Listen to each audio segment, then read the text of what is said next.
Giving you all a chance to get in here. Why Asada speaking. First one in, please let me know if I'm louder than the music.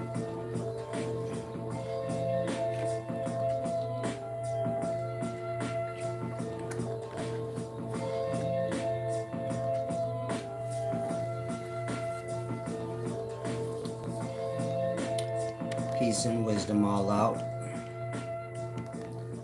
Josh Hall and Derek Robinson. Okay, I'm clear. This evening I want to do this deep video discussing some things. Cleaned the blade, it was a little dusty.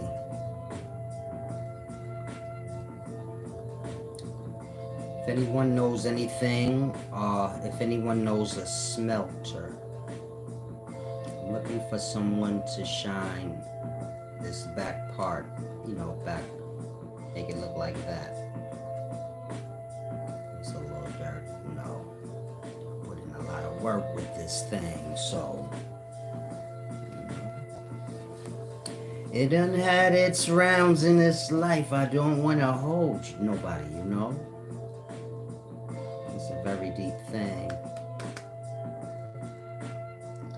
Now, like I said, I want to discuss Blackface and some other things.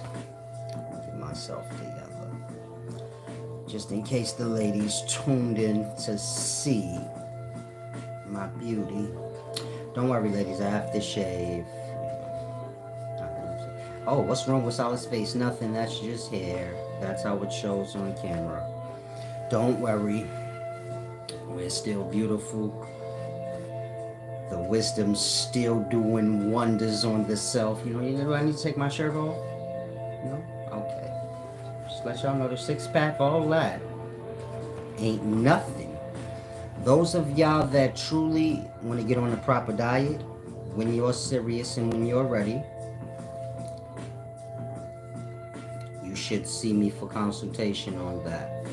The work is your own. But the wisdom, at least you'll have it. You can apply it whenever you get ready. Pass it down to your children. Things usually work out better when you start off on a certain chord. You get my point? And so, there's a proper diet for man. It has nothing to do with certain food to eat. But, like I always tell you guys, it's more of a moderation and balance thing. But it goes in depth. And so if anyone's interested, or if anyone's struggling with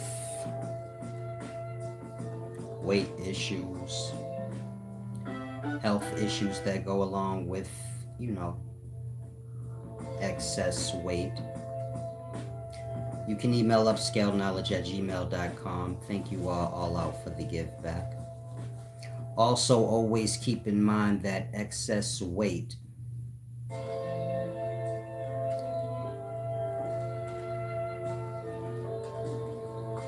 the emotional state and the mind are the mind and the emotional state.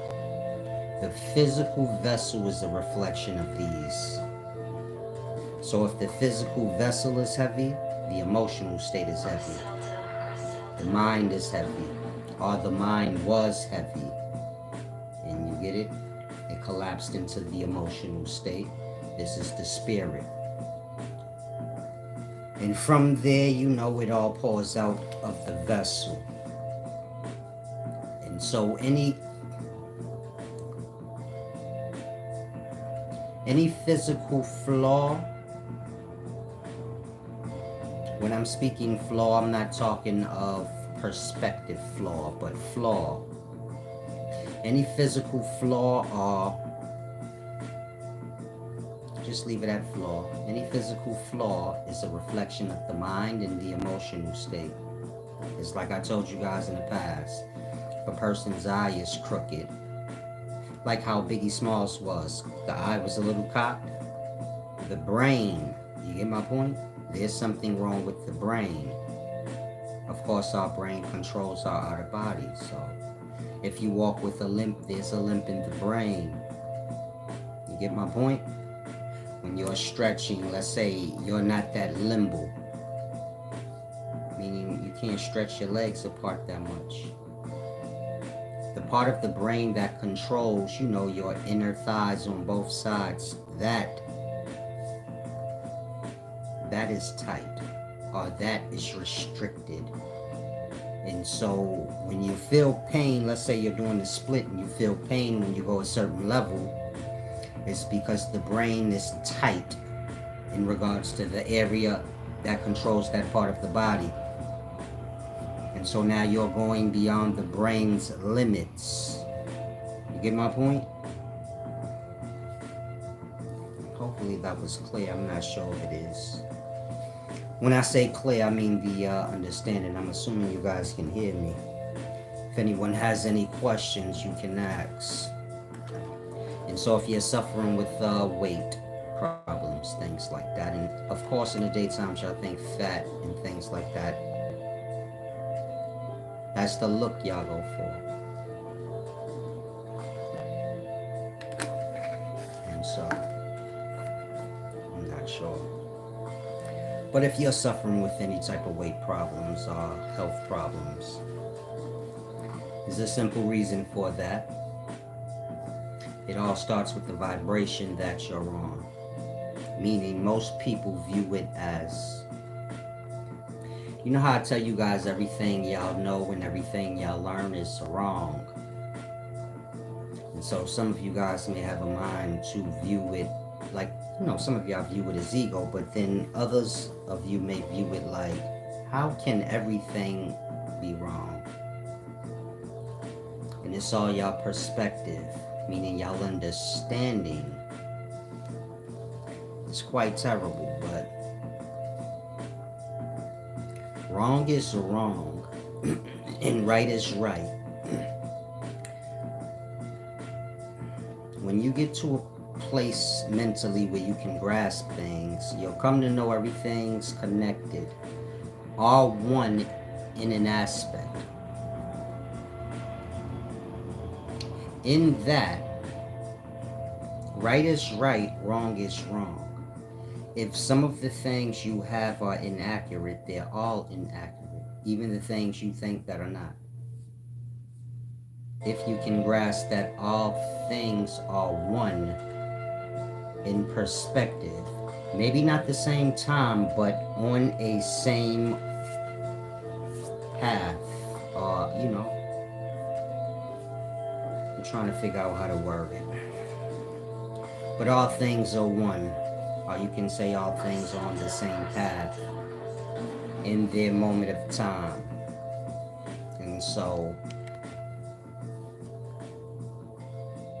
there's right and wrong. If some of the things y'all have are right and some of the things y'all have are wrong, you have to grasp it's all wrong. And that's what the wrong side is. Where you're clear some things are wrong and you think other things are right. You follow? That's what wrong is. Chaos and confusion, not making much sense. Then you have the other side, which is right. Accurate. And so do you get my point? Trying to explain to you guys everything y'all know is wrong kind of falls into that. Y'all on the wrong right vibration. In that how y'all see things, how y'all know things, it's all wrong. How y'all receive things, it's all wrong. It all starts with the mind and the emotional state. Like I said, the body will follow after that. Now, a lot of you guys, if anything I say is unclear, you can ask a question. A lot of you guys think you're wiser than me. Coming here commenting, leaving long paragraphs. Not sure why you do that.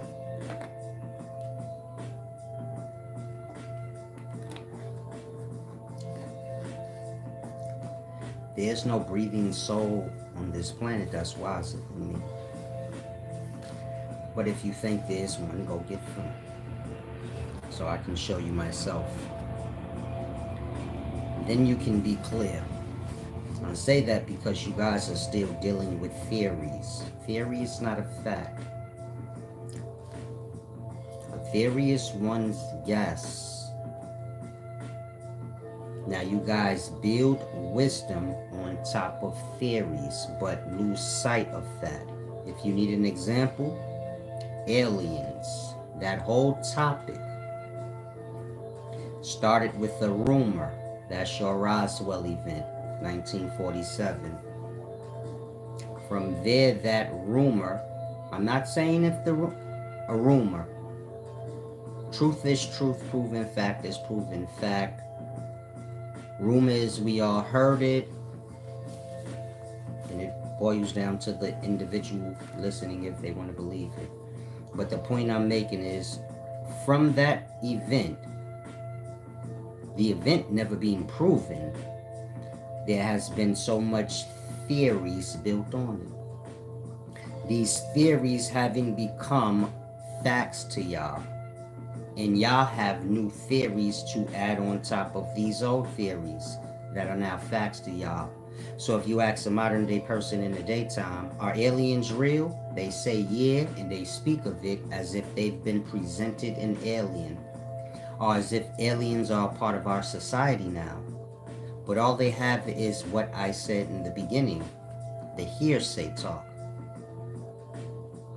You say, nah, they was talking about aliens on the news. Cool. But like I said, all y'all ever have is the talk. When it gets to the reality and the proven fact of the thing, y'all don't have that. Now, the point I'm making overall is, y'all build on top of theory, which is guesses.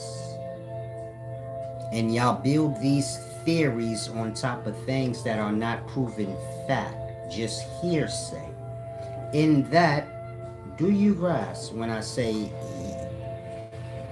there's nobody on the planet wiser than me? I don't see why y'all didn't come to that conclusion y'all own self. You ever heard someone breaking down things as deep as I do?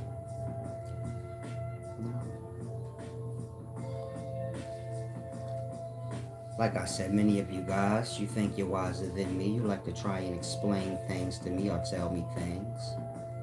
Then you take offense a little bit on an emotional level. I guess you feel like he's not hearing me out. I heard you. You're dealing with theories. Meaning I like to skip over the facts. Just like right now, you're dealing with theories. You're not dealing with anything real yet. In that part. Now, if most of y'all are honest with self, of course, this is where wisdom starts. Fairness and honesty with self, let's say. If you start there, you'll grasp, yeah. Everything you know has to do with either hearsay or a theory.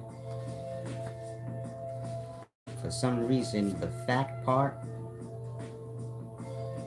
wasn't concerned with that. And so it's like I said, you guys are on a certain vibration. That vibration is wrong. And so everything y'all do, how y'all perceive things, how y'all think, do you follow? Is wrong. And so it's about putting the mind in the emotional state on a certain frequency. I'm using that word. But just look at it as you have a left brain and a right brain, and you need to get yourself on a perfect frequency in between the two. Now, most of you guys are not wiser than me because of this. Y'all have memory. And so y'all regurgitate out things that y'all remember, meaning y'all hear things, it interests y'all. Y'all repeat it out. Like I said, y'all add y'all own take on top of it. But there's no opening of the mind, meaning you don't see anything you're speaking about. You just heard somebody say something you like, you're kind of repeating the programming. And so when I say to you, you're not dealing with theories, you're just dealing with regurgitated talk. Do you follow? You go back into the spill. No, brother, you don't understand. And you say the same thing all over again. Maybe you change a thing here or there, but for the most part, you repeat the same spill. And do you get my point? You skipped over the fact that was you're just repeating things you heard. You're not speaking anything new. You're speaking things I've heard and everyone else heard. And you're just repeating it like that is the known fact because it's popular now. You get my point? When I'm explaining a thing, my mind's open. I see it. I'm explaining to you what I see. You get my point? In that, this is why y'all have a hard time trying to like catch me in a contradiction or something like that, or make something wrong that I say. On an honest level, of course you can edit and do anything you want, but I mean on an honest level. And it's because of that. Everything I'm explaining is a fact. It's just a matter of getting it into words. And so your mind should be open. In that, everything's crystal clear. It's just a matter of, you wording it. When y'all are speaking or debating on wisdom, y'all are trying to remember. You get it? Programming versus programming. Not fluid thought. And just, you get my point? Pulling out of the mind. The mind being mature and full of wisdom. Hopefully you guys grasp. Just Jizz said, what is that instrumental? Griselda. Salam, shalom. Now, if you're not that interested in wisdom, come back when you do. Like I said, most of you guys, y'all wherever y'all are mentally. And so,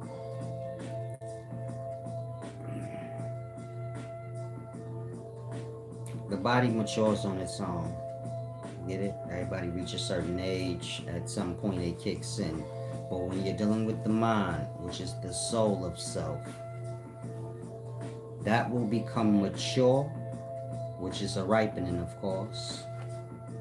That will become mature when you put attention to it. Like I said, the body develops, matures on its own. You don't have to do much. You'll go through puberty. But in regards to the mind going through its puberty and ripening out, you have to put attention to it. You get my point? Look at it like whatever you shine your light on will grow. So y'all shine y'all light on outer things. Y'all like being y'all attention. And y'all help to blossom out these other things. But you have to balance out that light that's being your attention. Some has to be shined on the self. And that, you grow too. But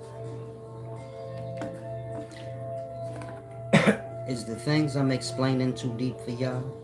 A lot of y'all think I'm young.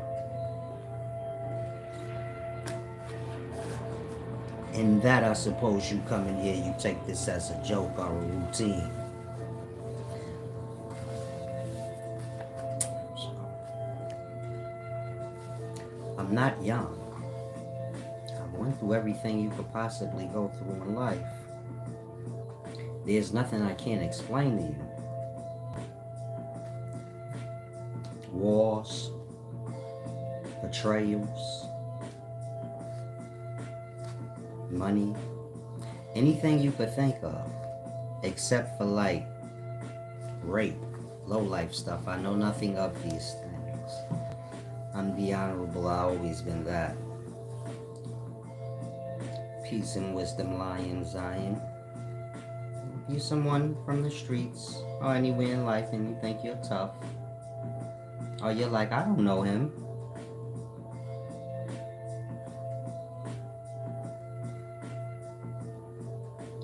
you wouldn't. You're a bozo, so you're trying to become known. You're trying to, you get my point? Get out there, meet other gangsters, get your G on. And I come from dropping keys in the water. I don't need you bums to know me. It ain't about y'all knowing me. It's about me moving around, do what I do, and you deal with all them niggas that say they know me. That's how that go. So I'm just putting that out there. If you say, like, I don't know him. I ain't from the side of the streets where I'm supposed to be known. If people know me and can always see me, then I'm not moving like how I'm supposed to. So some of y'all got a brain, you grasp what I'm saying. Others of y'all, you're poop putt, so you only know what you know. But I'm from the side of the street, you know. The old man sweeping up in front of the store every day. He's a nobody to you now. He's the whole kingpin in that area. Everybody getting money, they know this. Leave the old man alone. Blood is blending in. Don't worry about it. And you old pooper, you say that old nigga ain't nobody. Blood work for the store. He own that store. And he own about 4-5 other stores in that neighborhood. He been out there for hella long. Just an old man to you, but you missed when he was young. Now I'm not saying that's me, but I'm just giving you a perspective. Like, it ain't about you knowing me, but people do know me. Just, they not goofy. Like, I know him. They think they that nigga too, so you feel me? They not gonna say nothing unless you ask. Then it be like, yeah, I know cheese. Just like that. And you have to ask. Like, how you know him. You have to ask every piece of thing. They just answer what you ask. Nothing extra. So, kind of grasp. Sweet Pea said, too much access, low value. No, I come from the drug dealer side of things, but you got many aspects of the streets, but I come from that side, so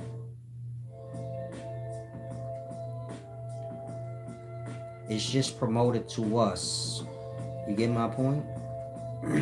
People can't access. It's like a star. People cannot just be accessing you. Or that's not good for business. So then you have a lot of friends and stuff. They deal with people, you deal with them. They put like shelves in between. You have like an open space now. You need to put shelves there so you can put stuff on it. Trophies, the deer's head, whatever. But you get it like that. So kind of grasp. If you come here with the right mindset. I'm just a wise old man. I still look young though. But that's only because I'm a sex symbol, so you have to grasp.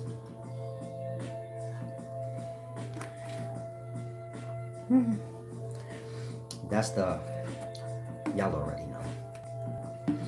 Those of y'all that's new, that's the smirk and the gasp of who said.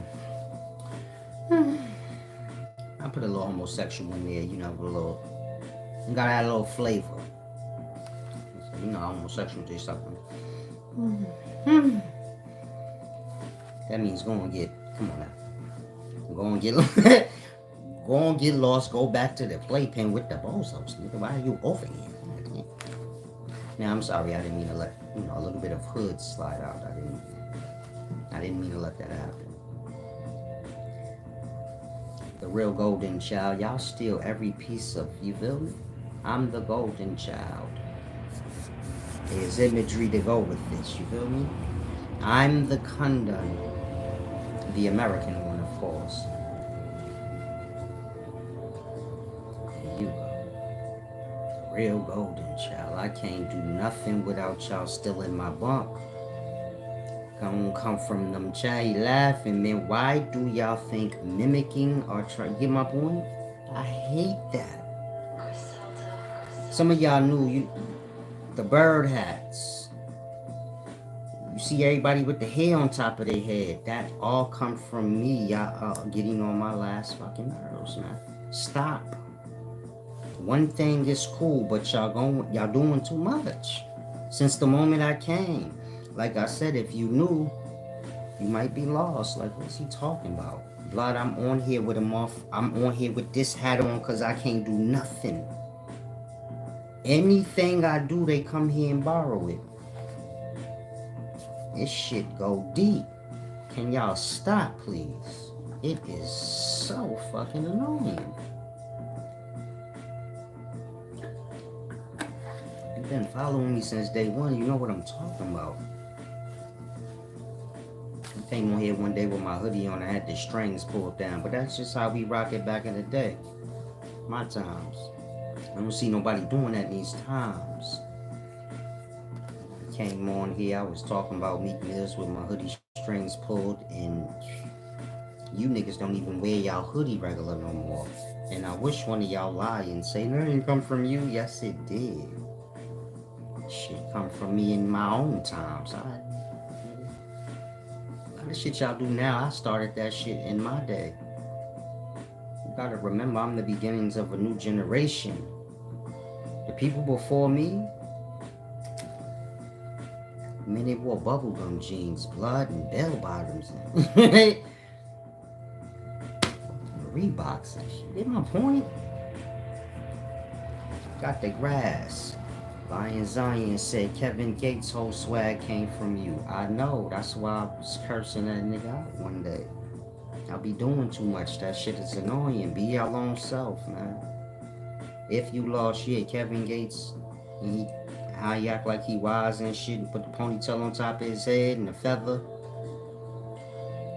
Y'all need to grow up.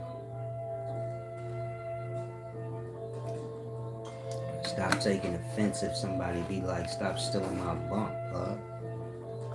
The fuck you think I'm me for fun? But let's stick to the wisdom. Salam, shalom. Now, let's start with Blackface. The real golden child said, you guys swag, bro. But y'all ain't got to steal everything I do. Let me get lit off my own bunk first. Then borrow. You feel me? I already told y'all.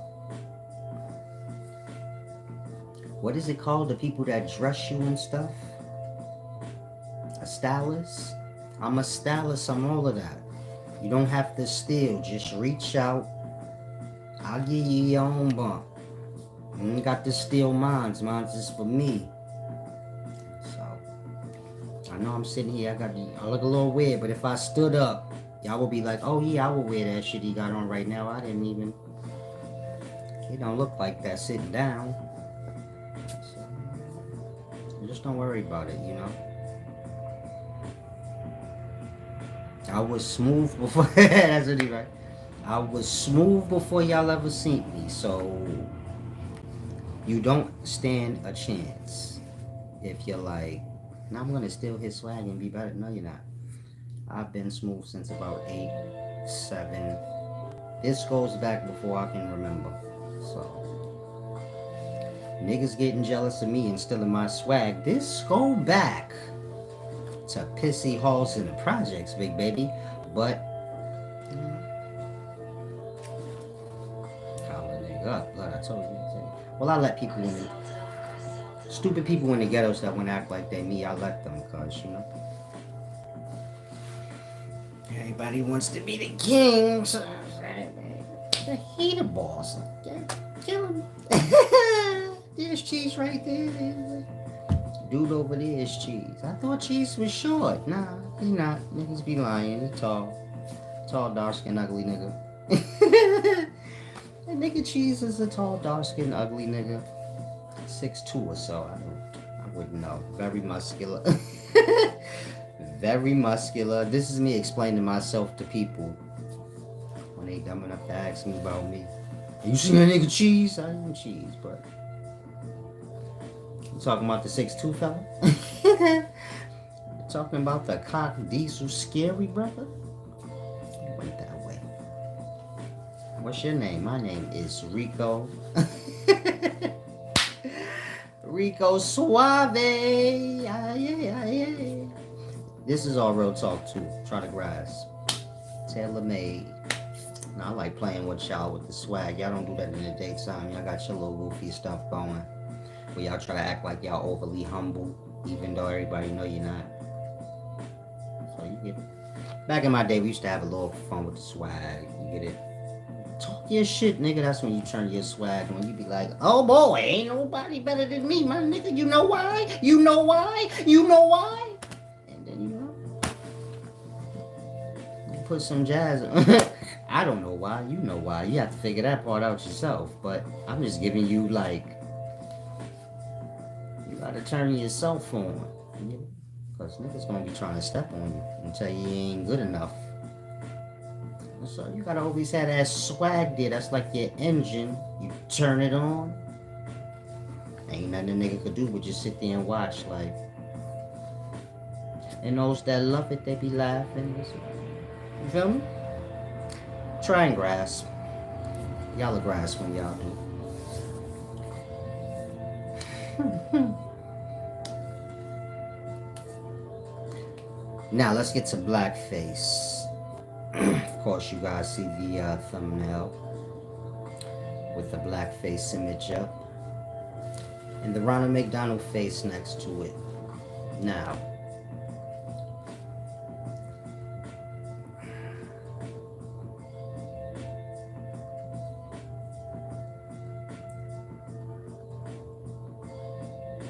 most people in today's times view that blackface as an offense against blacks, meaning most people view that as something that was done in the past by white people to offend black people. You know, belittle them. But that's not all the way accurate. Meaning blackface, or that image we have of blackface, that's truly the first clown image. Meaning a white clown face is a new thing. In the past, a clown would have had blackface paint and how you see it. And this go back to fucking voodoo times with a Legua and, you know, Legba. You know, these trickster devil deities. Trickster spirits, you know. Motherfucking clowns. You always have that combination of black and red, meaning the face being black, the lips being red. You may have some white in there or some yellow. And you get it? That was the depiction of a clown. Now, of course, I have a video called The Secret About Priests and Clowns, where I explain how a priest became a jester, and a jester, a clown, so on and so forth. But I'm just speaking of clowns in this video, meaning some of you guys may get lost and say, no, a jester. Just focus on clowns. So you have Ronald McDonald and all other clowns, even the It clown from the movie It. You get it? White face paint, red lips. You get my point? This is the modern day image or description of a clown. And anyone who's a working clown, so they have that description. In the past, anyone white or black, if they was a working clown, they would have had black paint on their face and had the black face look. That was the look of a clown or a working clown. Now, at some point, black women begin to paint their faces, you know, makeup, looking like a clown. And so those two wires kind of got tangled, meaning when you have clowns doing their comedy, and let's say they have a part of their comedy where they're making fun of black women or black people, then do you get it? The two lines become blurred where we're viewing it like this person's making fun of a black person because of the paint. They're making fun of the black person because they're just making fun of the black person. But if you go back before modern times, So that look that we have for blackface, that's just, you can see it. It's just a clown's face in reverse, meaning just make the white part of a clown's face black, and then you have blackface. But blackface is just the first image or depiction of a clown. Like I said, whoever was working as a clown, they would have appeared as if they were black facing to a modern day person. So just get in your mind, in the past you had a career called one being a clown, just like now. And doing birthday parties, whatever. Stand-up comedy act, whatever. And so do you get it? The clown's costume and look was a part of the act. Now in the past, the clown had a black face. If a clown had a white face in the past, that's a ghost. Now people would have got scared. You get my point? It's just like now you have like the crazy clowns or the scary clowns, meaning your first white-faced clowns was associated with ghost and monster and a scary clown. That's where the scary, weird clown come from that we have now. Where y'all think the scary clown is like a sad clown maybe, or a psycho clown. It just come from when clowns' faces went from black to white. You could look at it like a whitewashing. Prior to that, if somebody painted their face white, they were mimicking a ghost of some sort. This was something that would have been used in war to make the ops feel like they fighting ghosts. You get my point? Other than that, ain't nobody painting their face white. What's funny about that? That part. And so blackface was just the look or the description of a clown, period.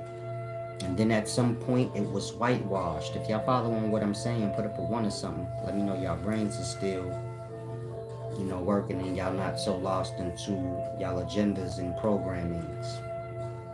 And so at some point, black women begin to paint their face, makeup. And that's where the lines got crossed. If you're lost and you're like, no, black women now, they color their hair, they wear wigs and colorful hair. This is the description of a clown, meaning a black woman, even other kind of women, but mostly black women. They do everything a drag queen would have did in the past. A drag queen was a clown's act. You get my point? Meaning before you have a real drag queen, how y'all have in the daytime, where a dude is just a homosexual or a transsexual. If you go back to the past, a man doing drag was a comedian. RuPaul was a comedian. Then it went a little, that's why RuPaul, when RuPaul's doing his regular thing, he have on like a suit. He a feminine, you get my point? But he not all the way out there like that. Where he would, that's not his bump. He don't dress like a dude, goofy glasses, and look regular for the most part. You get my point? Meaning homosexuality, that just got to do with sex, who you like to lay down with. That's not the public's business. In that, a real homosexual's not looking to make a show of who they are. In terms of like a circus, where they gonna put on high heels and do all that extra dumb shit. Just like you not trying to put on a show and do a whole bunch of extra shit to show you a regular straight person. You just are. So you just kick it with your girl, y'all staying out the way. Same with homosexuals. They not, a real one ain't looking to do all that dumb shit. They mild, they cool, like a real homosexual. Then you have the extravagant ones. But this come from comedy, meaning your first drag queens, men who dress up like women. That was a comedy act. You get my point? And so that's where all the extravagance and, I guess a man dressing like a woman ain't nothing funnier than that. I don't see what's funny about it, but you get my point. I guess if you're not scarred by it, they throw it in our face a lot now, so it becomes like, oh, brother, here we go again. But I guess if you don't see it so often, then it is kind of funny. Because when I was growing up, watching Martin play Big Mama was funny. But we wasn't plagued by it so much. Where it was like, come on now. And I don't think Martin was playing into any gay agenda of the past. And I think he just made that character up himself. He thought it was funny. Like Tyler Perry with Madea, I don't think these people made those characters to feed into a homosexual agenda. Some of y'all, when I was young, some of my cousins or friends, they might have dressed up like their mama or something like that, doing their mama. You get it? People just stupid and silly like that. I think they got a video of Tupac putting on a Rick James wig, and we didn't have the homosexuality y'all do, so in that, nobody had to overly be masculine. Everybody knew who was a man and who wasn't. So if a man felt like playing like, look at my wig, I'm Rick James, nobody would have made a big deal about it back then. And been like, yo, he's gay. Would have been like, blood is who he is. You get it? He a man, he's just playing stupid right now. People like to have fun. What's the big deal? But in today's times, I get it. This shit so much now, it's like, if you playing on it, y'all kind of desperate for a story, so in that you get my point. It gets strange, but I'm just giving you the perspective so you grasp. Now from then, because I'm explaining older things. But drag started thin. Now the point I was making is, do you see where the line can get confused? Meaning 100 years from now, they can look back and say,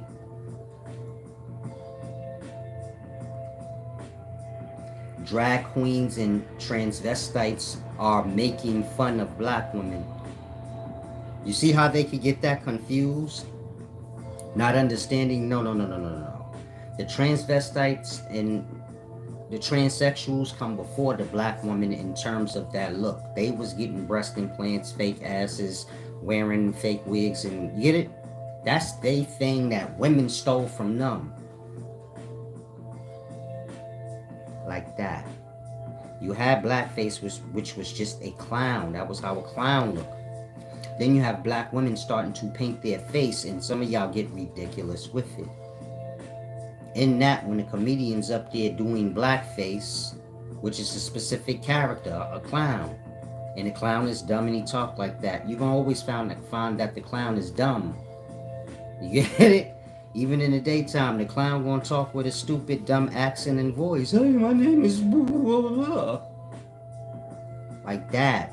Y'all are looking at that and thinking like, okay, it's a disrespect to blacks. It's like a white person now looking at the white-faced clown and being like, man, they're trying to disrespect us. And so you get my point? I'm not saying there wasn't black disrespect happening.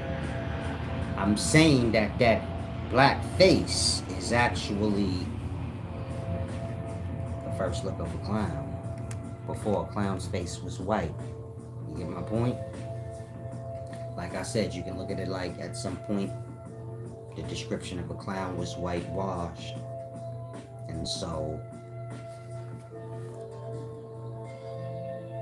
we get to the blackface shaming thing now where we look back at it and we're like, oh, blackface racist thing. You always had black oppression agendas. And so these things are adopted by, those who fall into those groups. And you get it? It's used for leverage. Look at it like that. Like kind of like how y'all do now. How y'all desperately reach back for anything to say for leverage. So if you're homosexual and you're trying to like tear down blacks or show like, not blacks, straight people, and show like straight people need to give us more rights and freedoms and they don't treat us fair. Y'all may pull for something old that y'all don't even understand now. Y'all are pull for like a person that's older now in the daytime's doing their thing and show like, look, in the past he did this or that.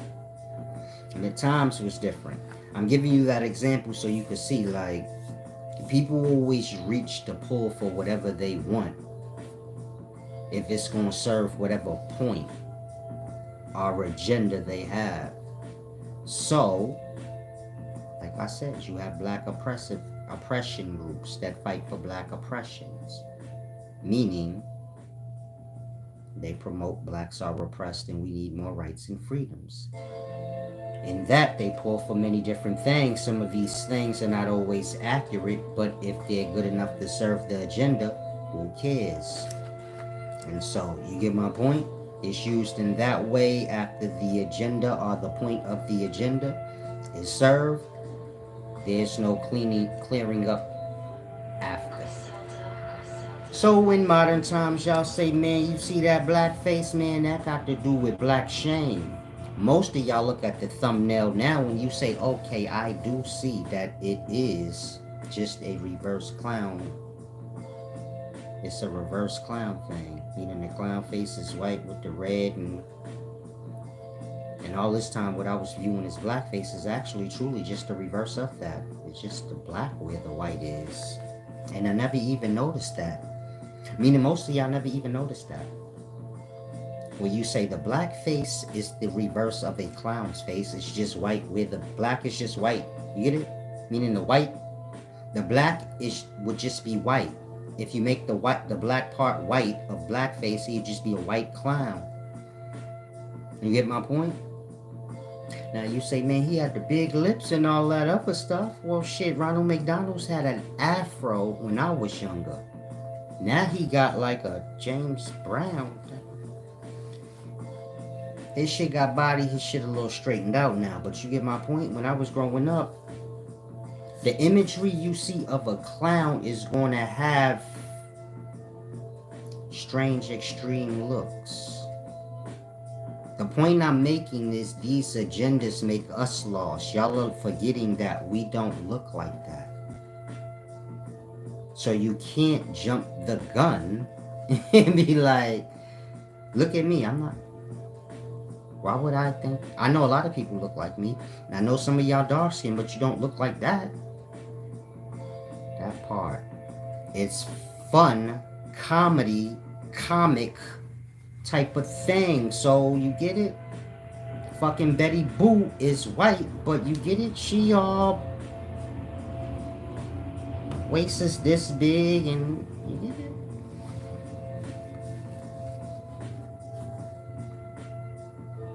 It's made, I don't know how to explain it. Like I said, y'all have y'all agendas, so y'all get lost. Y'all need to serve a thing, but the blackface, that was just the first clown's image. Somehow it got tangled into being the fake look of black people and how we were depicted in the past, and we weren't depicted that way. There's depictions of black people during the same times as blackface. Proper ones. I'm saying that so you grasp. That was not how they depicted us then. That was just comedy, and it's like a nigga going to the cartoons and being like, look, this is what they did to us, and you get it? They depicted us how they did. That was just entertainment, comedy. Yes, black people were made fun of, and we still are. Comedy's comedy, people gonna get snapped on, and that's just that. And sometimes the snaps hit so close to home, you feel me? But still overall, comedy. And so the blackface thing fall there. Now, like I said, you have many agendas, and so you get it? We get lost after the agenda is served.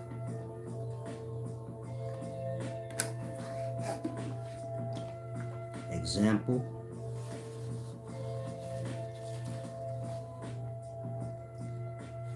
Y'all view the Black Panther Party as like a black thing. You get my point? And the Black Panther Party are those that y'all have now as like, you know, your Shakurs, your Asada Shakurs. These people are truly all sellouts. Meaning they brought the original Black Panthers down. All you have to do is look up the Panther 21. And then ask yourself, why these people got so many name changes? See, a lot of y'all ain't never been in the crimes and things, so you don't get it. But anybody that ever been in the crimes or been a soldier in the army or something, the first thing they would say is, man, something ain't right with Tupac and his mom. Her name is Alice Faye. Then it changed to Asada Shakur. And he was born the same Crooks, but ain't nobody in the family named Crooks all the same, so where she even get that from? His daddy name is Billy Garland. Her name is Alice Faye Williams.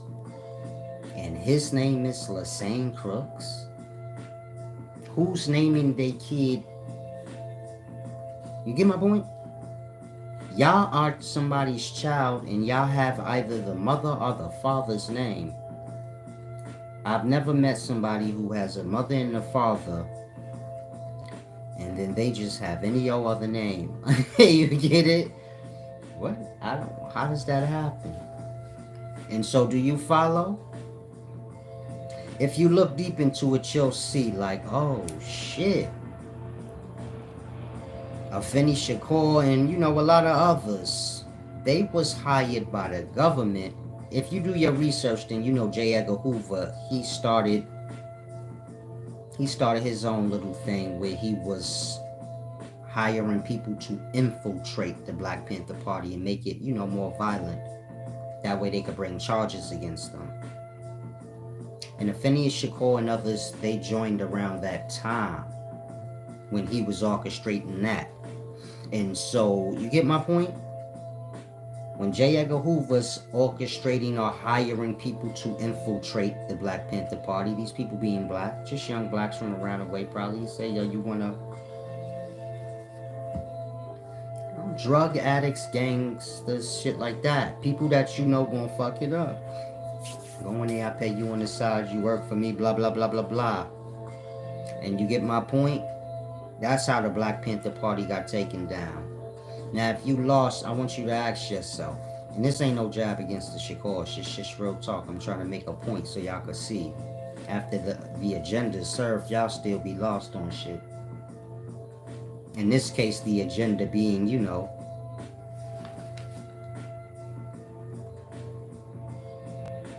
getting black people lost on nationalities. Like, you see how y'all are now, like, desperate to be a part and have a nationality, and this is the pinnacles of someone becoming civilized or basically made a slave. When you start talking all that shit, then you are fully brainwashed citizen of a country. You get my point? That's the overall goal, to just make y'all civilized, brainwashed citizens of a country where you don't feel like you're supposed to have shit and you just a part of a country, and whatever trickle down to your ass is all you got. And so you have many agendas over the time to help to like push y'all into that, like to get it to where we are now, where y'all work y'all jobs and act civil and I'm an African American and all this dumb shit to get y'all there. And that's anywhere where they're colonizing and developing up the place. You have the indigenous people there, you have to bring them along some kind of way. There's a bunch of psychological games that go with it. Yeah, watch that video again, Chant, that CIA covert mission video I did explaining this in depth. Meaning if you're a channel member, I have a video where I explain these things in depth from the beginnings all the way, but check that out when you get a chance. But like I said, you have Asada Shakur. This is supposedly Tupac's song, but of course you get my point. None of these people related. They were just little kids playing games. I don't want y'all to get lost. All this happened when these people was kids. Meaning Huey P. Newton, Bobby Seals. These 18-year-old kids in college. I hope you don't really think these niggas is that smart to orchestrate what is presented to y'all. You get one point? You 18 right now, man. Could you orchestrate that? Where you orchestrate guns and all of these things and have the money to finance these things. I know the movies show you the little stupid stuff like they were selling books for $1. You a dumb motherfucker if you actually think that's what somebody did. They had somebody financing all of this. They're little kids. There's somebody behind everything you see getting put together. They're just the pawns in it. Again, they're little fucking kids. That's why I told y'all, Fred Hampton and all these people, look at their age. They started as kids, 16, 17, 18, dead by 23, 24. Like that. They're just being manipulated for a greater agenda that they're too stupid to see because they're just a kid. Now, ask yourself, how did Asada get asylum in Cuba? You'd have to be like fucking Snowden or something. Because one of you niggas wouldn't be able to get no asylum if they brought charges up against you that you shot a cop on the highway and was gonna blow up shit. Y'all would not be able to get asylum nowhere. Just think about that. The only way you'd be able to twerk that, you have to have some type of government ties. A Snowden type of thing going on. Other than that, how is she twerking that? Just a ghetto girl from the hood that's a part of the Black Panther Party and she just twerked that? Like that, y'all not using y'all brain. This shit deep. And so you get my point? You gotta look at the big picture. And so like I said, all of that had to do with getting y'all to where y'all at now. That's just a precursor to that. Meaning that's just a precursor to the gangs. The political groups that y'all all seen, you know, the many different ones. They became your gangs of now. But they was just a precursor to that. Meaning, get the black people more together and then infiltrate them and guide them this way or that way. It's just like the gangs. The early gang members, they just popped up with guns and drugs. Where'd they get it from?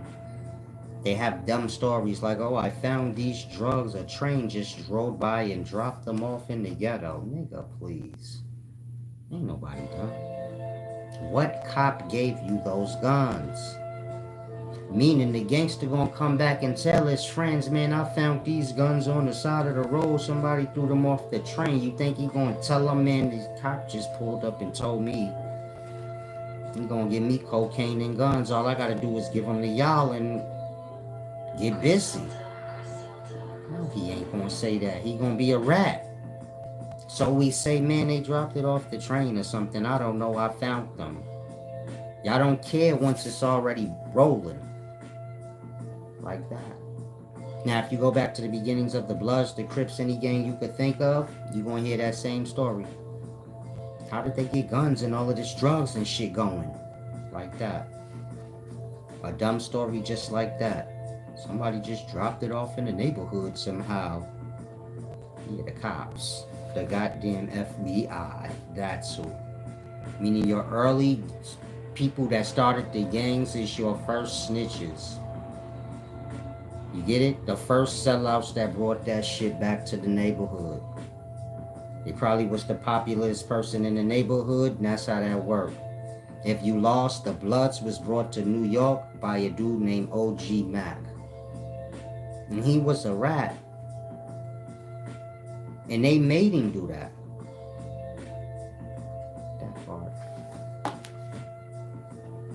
Meaning he was a rat before he was doing that. Blood stuff. In Rikers Island. He had already ratted on people before that. And so do you get my point? These are the ones that's used to infiltrate the race, so to say, meaning there's still an attack or infiltration happening in regards to the race as a whole. And so as a race, we're still being attacked. Meaning even with the YouTube shit, this is an attack against us, but y'all are not on the level of mind to grasp anything. Y'all fall into all the new olds, so to say. And so gangs, the drugs, the crack, even this new thing, hip-hop and YouTube, y'all fall into it. These are all government ploys to wipe us out. Music business owned by the movie business. And the movie business is owned by telecommunications businesses. And of course those is owned by the government. That Con Edison thing. And so do you get my point?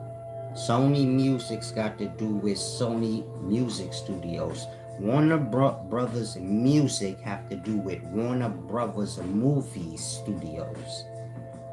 Meaning every music company you could think of, the big ones, that all the others fall under, they're actually movie studios. And the music side is just, you know, a new government part of it.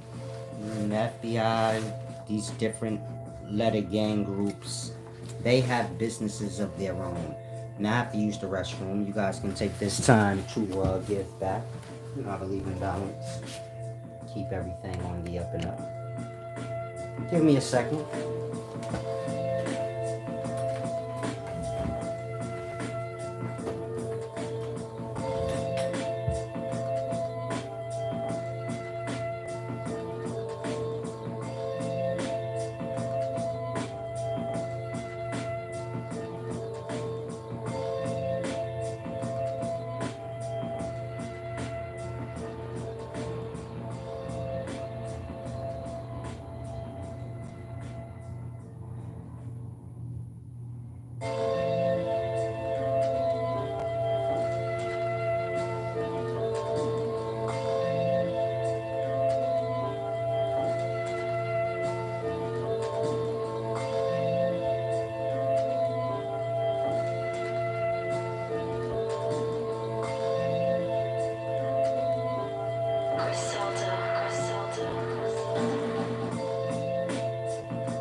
Okay, let's finish this.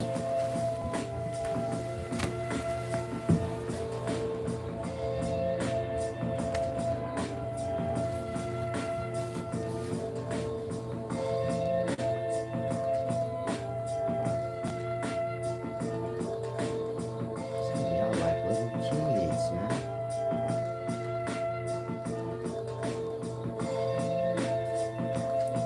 Now,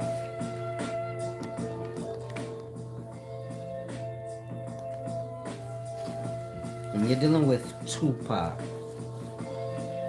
more than likely when you look through things, you'll come to the conclusion that he was some type of government plant to bring down death row. A lot of y'all get lost. You say, no, I just can't see how.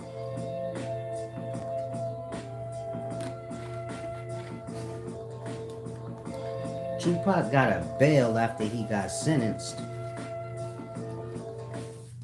Meaning he got sentenced for rape or convicted of rape and sentenced. And then he appealed that rape, which a lot of people do. They get charged with the crime, they appeal it. And so we all believe Tupac got a new bond for this appeal. But it's not likely they gonna give somebody that got convicted of rape a bond for the appeal because you may do something to the victim. So if you locked up for murder or some shit and you get convicted and then they sentence you, it's not likely they gonna let a murderer get a new bail. So this is why your homeboy, he locked up in jail right now. He appealing the murder that they gave him life for. But they ain't give him a new bail or nothing. He just sitting in there now fighting it.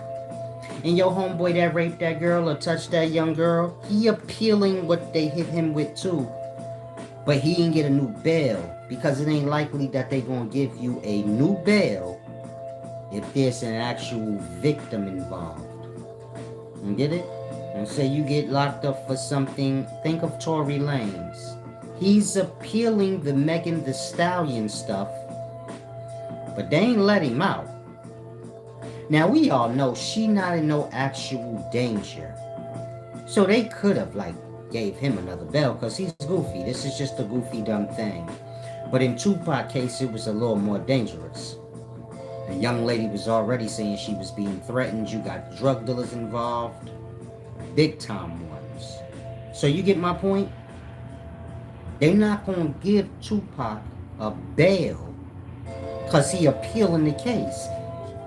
He would be the last person that would get one. Meaning if you understand Tupac in them times and what he was facing, he would never get an appeal bail.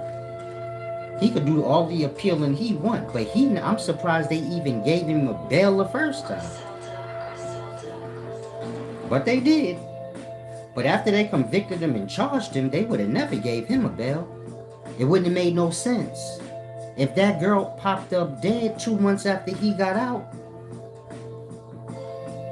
it's the first thing any person in law enforcement or in the law would have said. He can't get no bail because if we're violating the actual victim.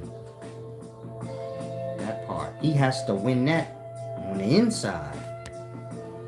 Now, Death Row came, they say they gonna bail him out. Magically, he have bail. Meaning he's appealing the case, we're all under the consumption. He has a bail. With this appeal that he can't cover the bail to get out. But again, it's not likely they gonna give him a bail. Now, let's say they did give him a bail. It was $1 million, meaning they boosted up real high. That wouldn't be high for somebody like him, but they gave him a high bail. Suge Knight and them came, got him out. Now remember, music companies are owned by movie studios, and those is owned by the government. You get my point? So keep everything in perspective. Suge Knight is signed to Interscope Records, meaning Death Row, they're under Interscope. And so it's government shit. Now Tupac gets out.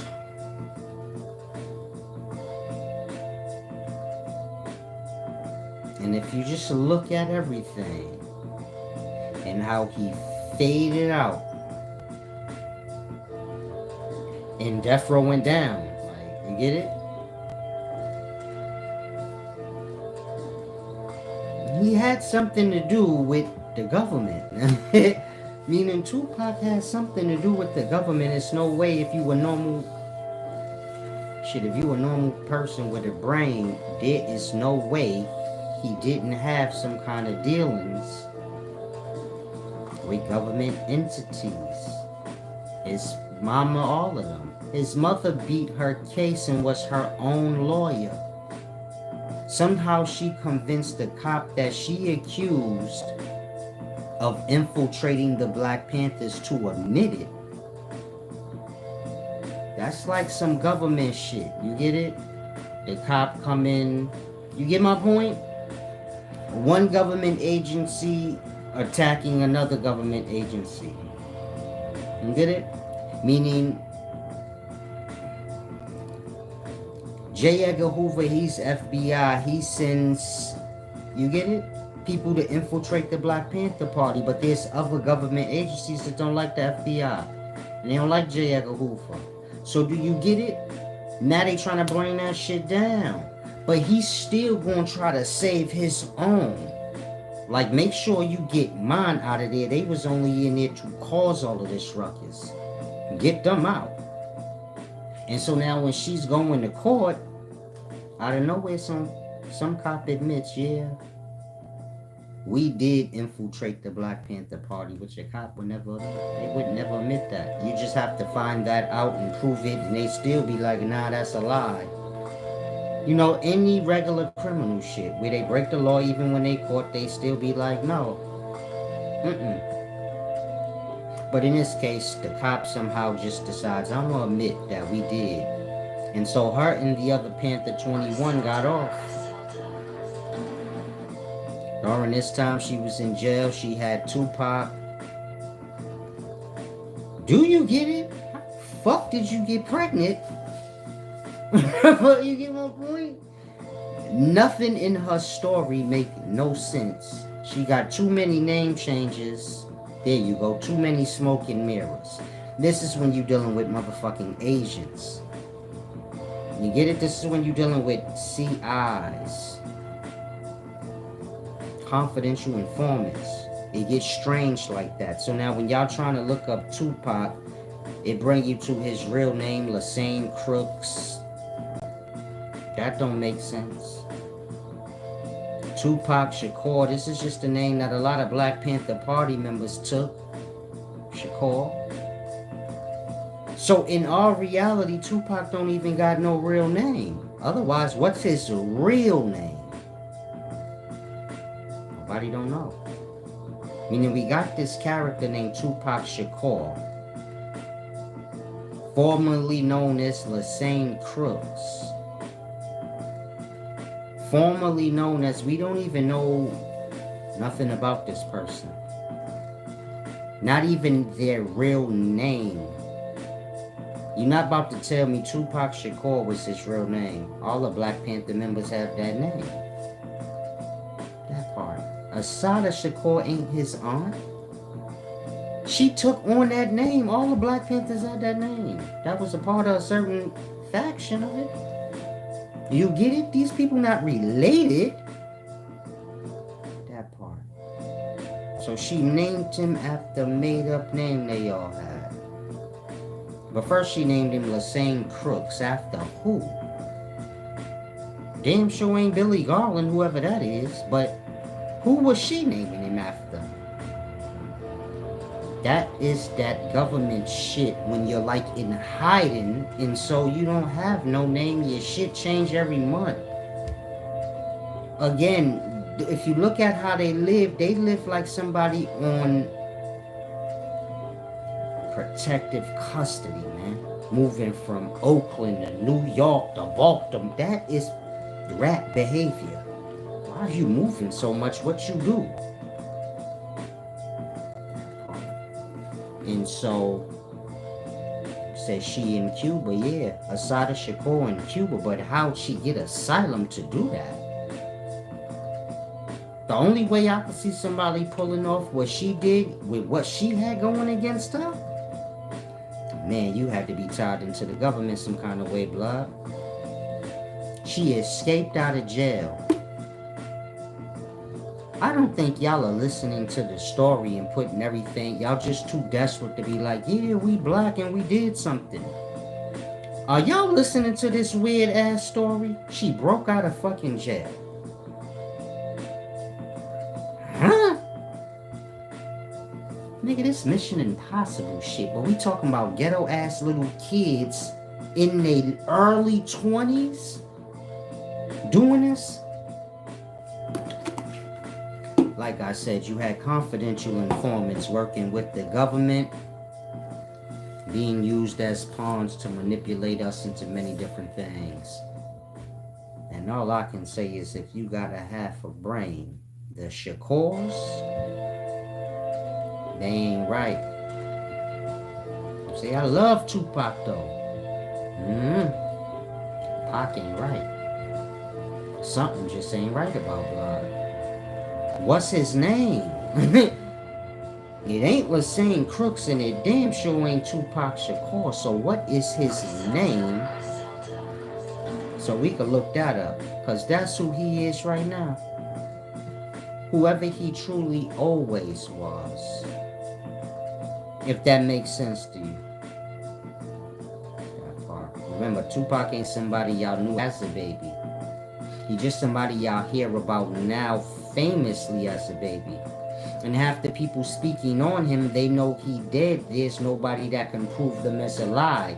In that, you can get confirmations on many things that ain't true.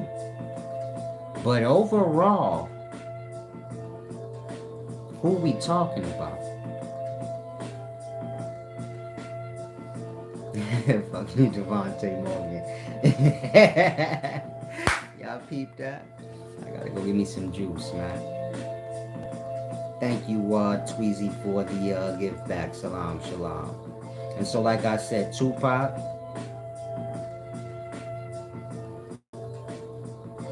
I think he realized Death Row found out some kind of way, because you know Suge was working with them people too. I think they found out that Tupac wasn't no good and they was gonna waste him off. And however his age, you gotta remember, we dealing with record companies, which is movie studio companies. And so you get it? He got pulled out of there some kind of way, like, meaning Tupac got pulled off that case some kind of way. And they just leave y'all the after stories in movies.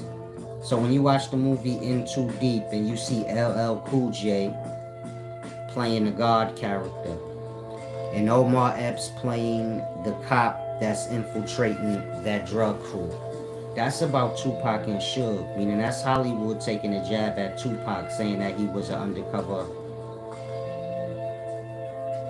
He was the first hip-hop cop. He was the first hip-hop police, Tupac. And right after he disappeared, that's when hip-hop police started. Right after he died. I mean, he died 96. You had hip-hop police 97. So they say, like, yeah, this shit could work. Like, getting cops to watch these rappers who we have people planted into their crews. Because these rappers coming from the streets, now they meeting people in the music business. Record execs, managers, this bodyguard is put with him. He don't know everybody with him, he just know who he came with. Like that. Then they lining the rapper up the whole time.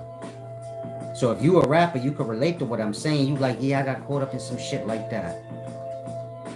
Some of these dudes around me ain't right, but they come from the label. I ain't grow up with them. And then some of my peeps, I gotta watch them too, because they've been talking to these niggas, so I don't know what they done worked out. Like that, it get tricky. So I'm figuring they found out. Like I said, if you look at the movie In Too Deep, Omar Epps is playing a Tupac. And LL Cool J is playing Suge Knight. This is why LL Cool J got a bald head and all of that. If you're lost and you say, no, that got to do with a drug dealing crew out in, what is it? Baltimore? Or New Jersey? I forget.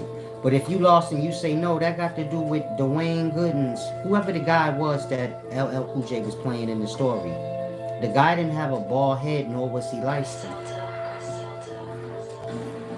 Nobody in the drug dealer story had the look of anybody in the movie.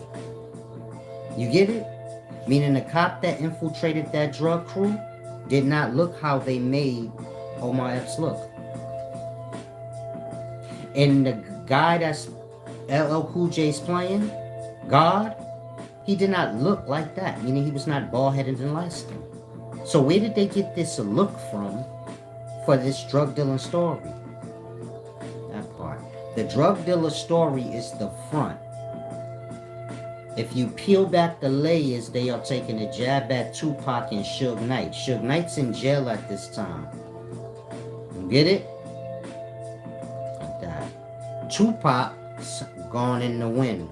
If you've seen In Too Deep, at the end, the lines got blurred. Meaning LL Cool J are the God characters, like it's no way this nigga's a cop. You feel me? Me and this nigga been rolling side by side.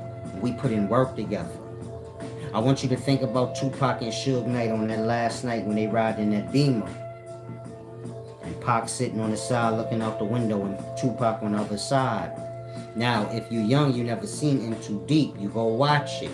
There's a scene. LL Cool J and Omar Epps is riding. And they come just from that. And they're riding in the same BMW. Meaning LL Cool J and In Too Deep rode the same BMW that Suge Knight rode. He had a bald head, he was light-skinned, mad aggressive. And then you had this tough nigga that was a cop, Omar Epps, come to the crew from somewhere else. But dude seemed like he's solid. Is this not Pac and Suge? Now all the niggas around Suge are goofy. This is Snoop Dogg and all these weird niggas, these little kids. Do you get it? Omar Epps coming around, you get my point? Tupac coming around telling them, man, y'all need to wear suits and shit, y'all goofy. And behind the layers of that movie In Too Deep, it's about Suge and Pac. And they're insinuating that Pac line Suge up and kind of sailed off into the sunset with his knee along. So if you're familiar with that movie, the Omar Epps character, he really wore an afro, little dreadlocks. And he was into like Sam Cooke. He was an intellectual. But when he went into the Jay Reed character, he had the bald head, he had the chains on, Versace silk shirts. This Tupac's signature. Motherfucking Versace silk shirt open. Go watch that movie. Omar Epps got a bald head, chains on, Versace silk shirt in every scene. Especially in that end one when they went to go meet the drug dealers. He had that joint on. Pac. They're portraying him as Tupac. And LL is Suge. And so you got the BMW, the Versace shirts, the bald head, the Pac being an intellectual and the Sam Cooke. But when he's snapping the gangster role, he's Jay Reed, bald head, silk shirt, drug dealer, gangster ass nigga. You get it? That's what that movie was truly about behind the scenes. It was Hollywood taking a jab at Pac to say, like, we know you're out there. I'm gonna say it again. This is a jab from Hollywood to Tupac to say, like, we know you watch movies still, nigga. Like that. Think of the movie Next Friday. Terry Crews, not next Friday, Friday after next. Terry Crews watching Tupac. He's like, oh, I want to have sex with that nigga. They're disrespecting Tupac like as if you're watching, nigga, yeah, we still on your body. And you better not never pop up or we gonna flatline your shit. So again, in Friday After Next, Terry Crews, he's like, I'll have sex with Tupac. You get my point? They trying to play this man. In the movies, behind the scenes, if you have like a third eye, you can see it clear as day. You follow? They're making a mockery of him, meaning everything y'all see now is the mockery of Tupac. Even when y'all put y'all takes on it and y'all speak about him like y'all know, it's all a part of the mockery of Tupac, the blasphemy against him. And so, all I can say is go watch In Too Deep again. You'll clearly see, oh yeah, Omar Epps is supposed to be Tupac. And they're trying to say Tupac was a cop that infiltrated death row. In the movie, they're using a drug dealer scheme. You get it? The movie is not supposed to be, you get it? They're not making a movie of Suge Knight and Death Row getting infiltrated by the cops. This is a secret. Meaning if you're from them times, you know Death Row got infiltrated some kind of way and tore down. But who was the cop or the specific infiltrator? But it definitely got tore down. Suge went straight to jail. Now, of course, they can't make a movie like that. So they make the movie how they do, but they put the subliminals in it whenever they get a chance. And so, like I said, Omar Epps, was into like Sam Cooke and all of this intellectual stuff. He wore hair. Meaning the J. Reed character wore an afro with short dreads. And he listened to Sam Cooke. He was an intellectual. Remember, he was in the barnyard with the little dog, meaning he's somebody that liked to be out in nature, away from the public, and intellectual. But when he went to the J. Reed character, then he changed. Now, I want you to think about Tupac when he got locked up for the 6 months. Blood had an afro.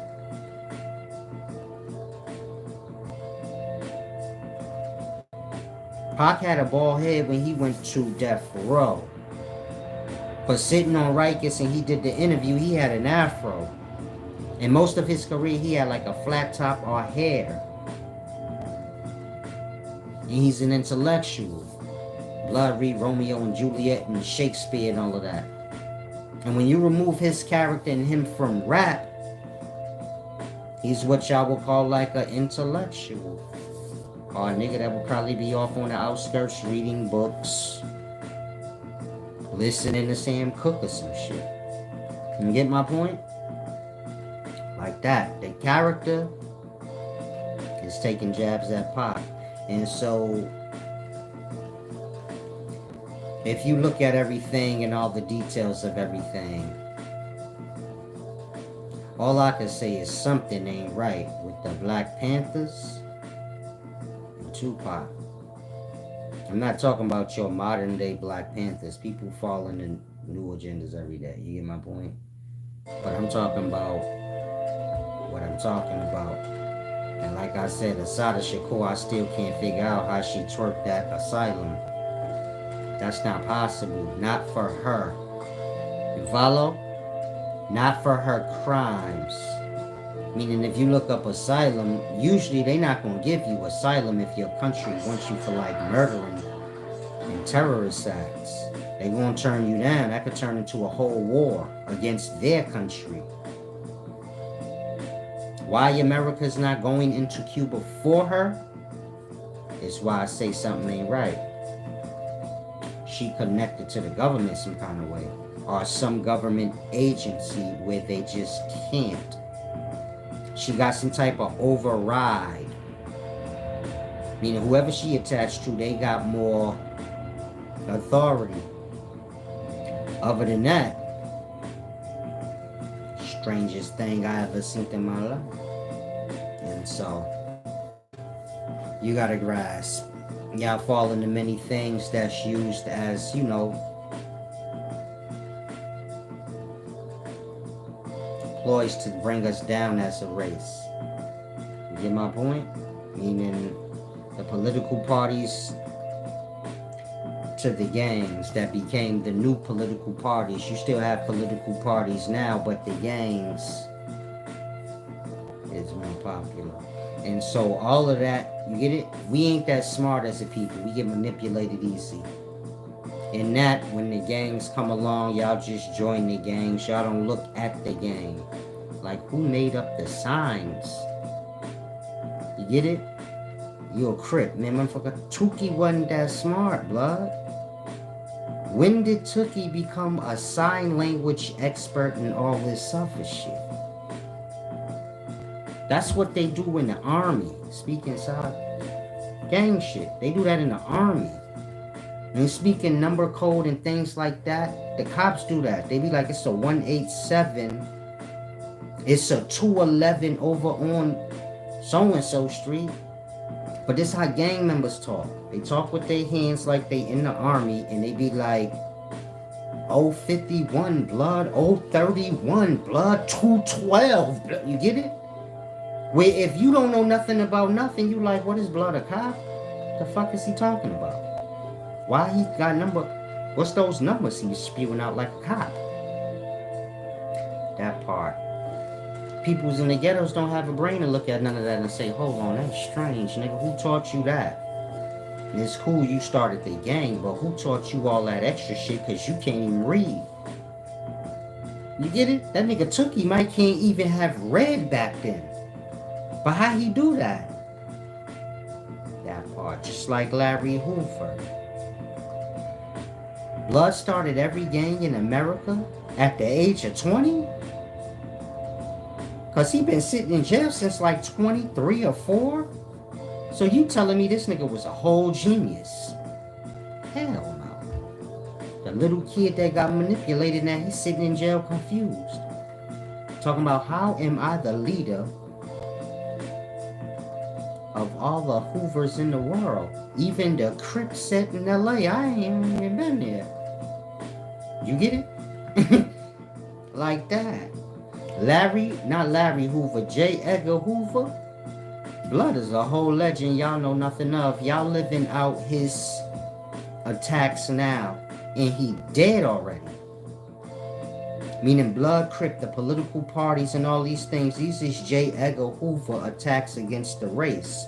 Y'all still living them out, and Blood been dead.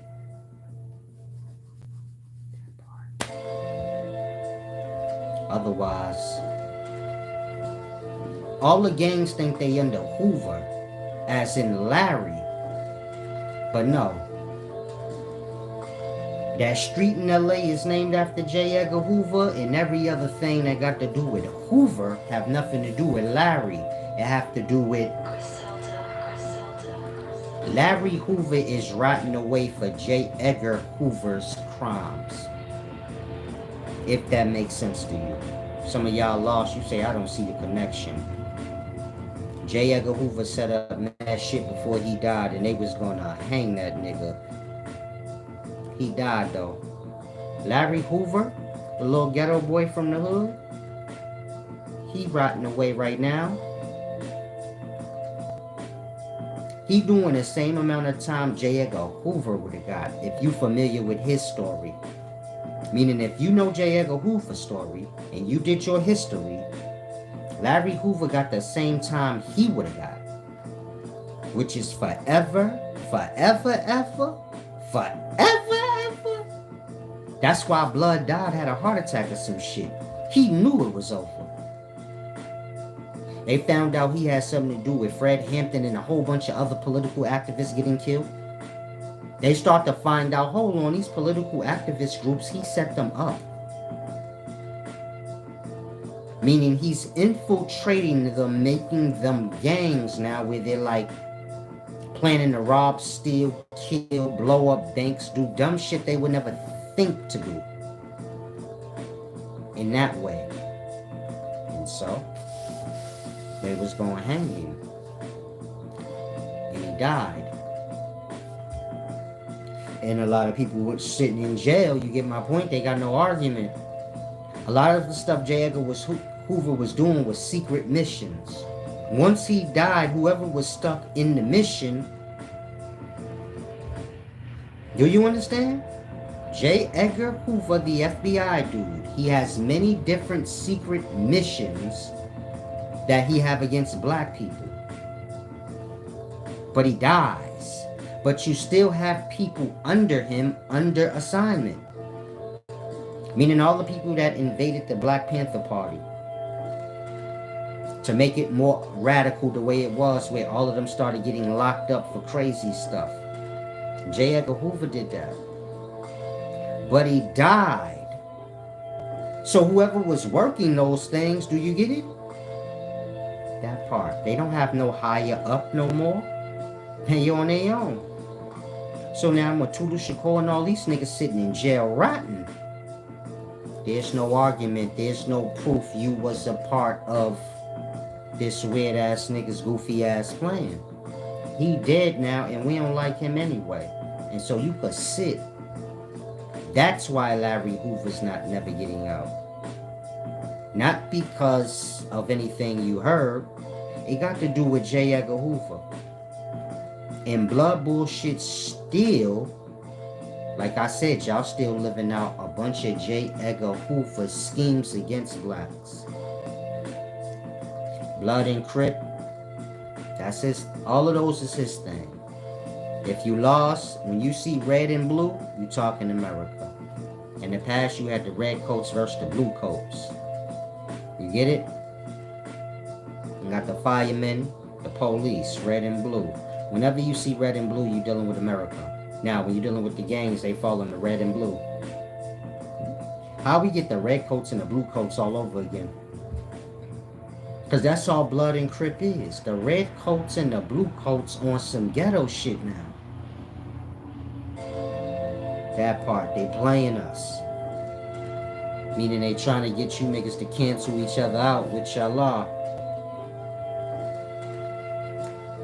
And most don't have a mind to grasp these things. Y'all get groupied out. Y'all say, nah, I know what I'm talking about. And you get lost on the whole truth of everything. Meaning we can be getting played from jump. Even with all the nationality stuff. You get my point? Look at it like this. In a black person mind, y'all think like,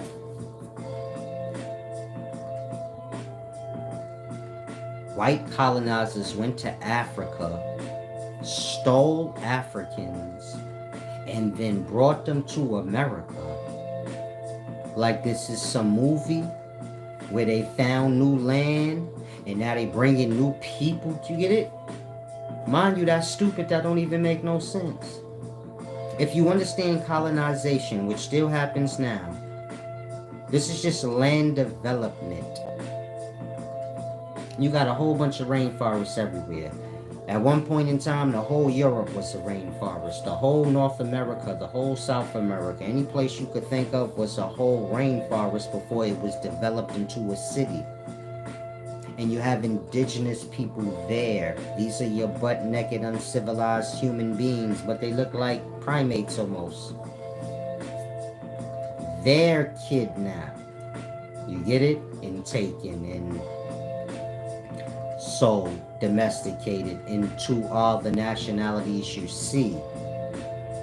So to give you a perspective, no one was taken from Africa and brought to America. Africa and America was being colonized at the same time. And they were stealing indigenous people from America. You know, you're butt naked and uncivilized. And they're stealing indigenous people from the African rainforest in places that's not developed yet, that they're gonna develop.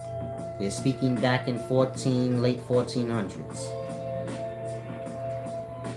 They're taking indigenous people from the Americas and from Africa and bringing them to Europe. It is there they're going to be sold to Europeans, Japanese, any other civilized nation. Remember, at this time, there's no cities or countries in America yet. It's just a rainforest. It's not developed yet. When you go to Africa, a lot of the countries that we have now, they were developed during the times the United States were being developed. So they weren't around before then. Like that. They're kidnapping the indigenous people from that area. The whole tribe. Put them on boats, bring them to Europe. And then sell them.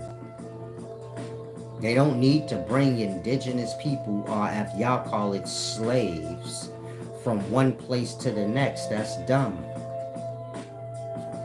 Now, y'all whole perspective of slavery is where y'all don't have understanding. Y'all view it like, I don't know how y'all view it, but there is no slavery.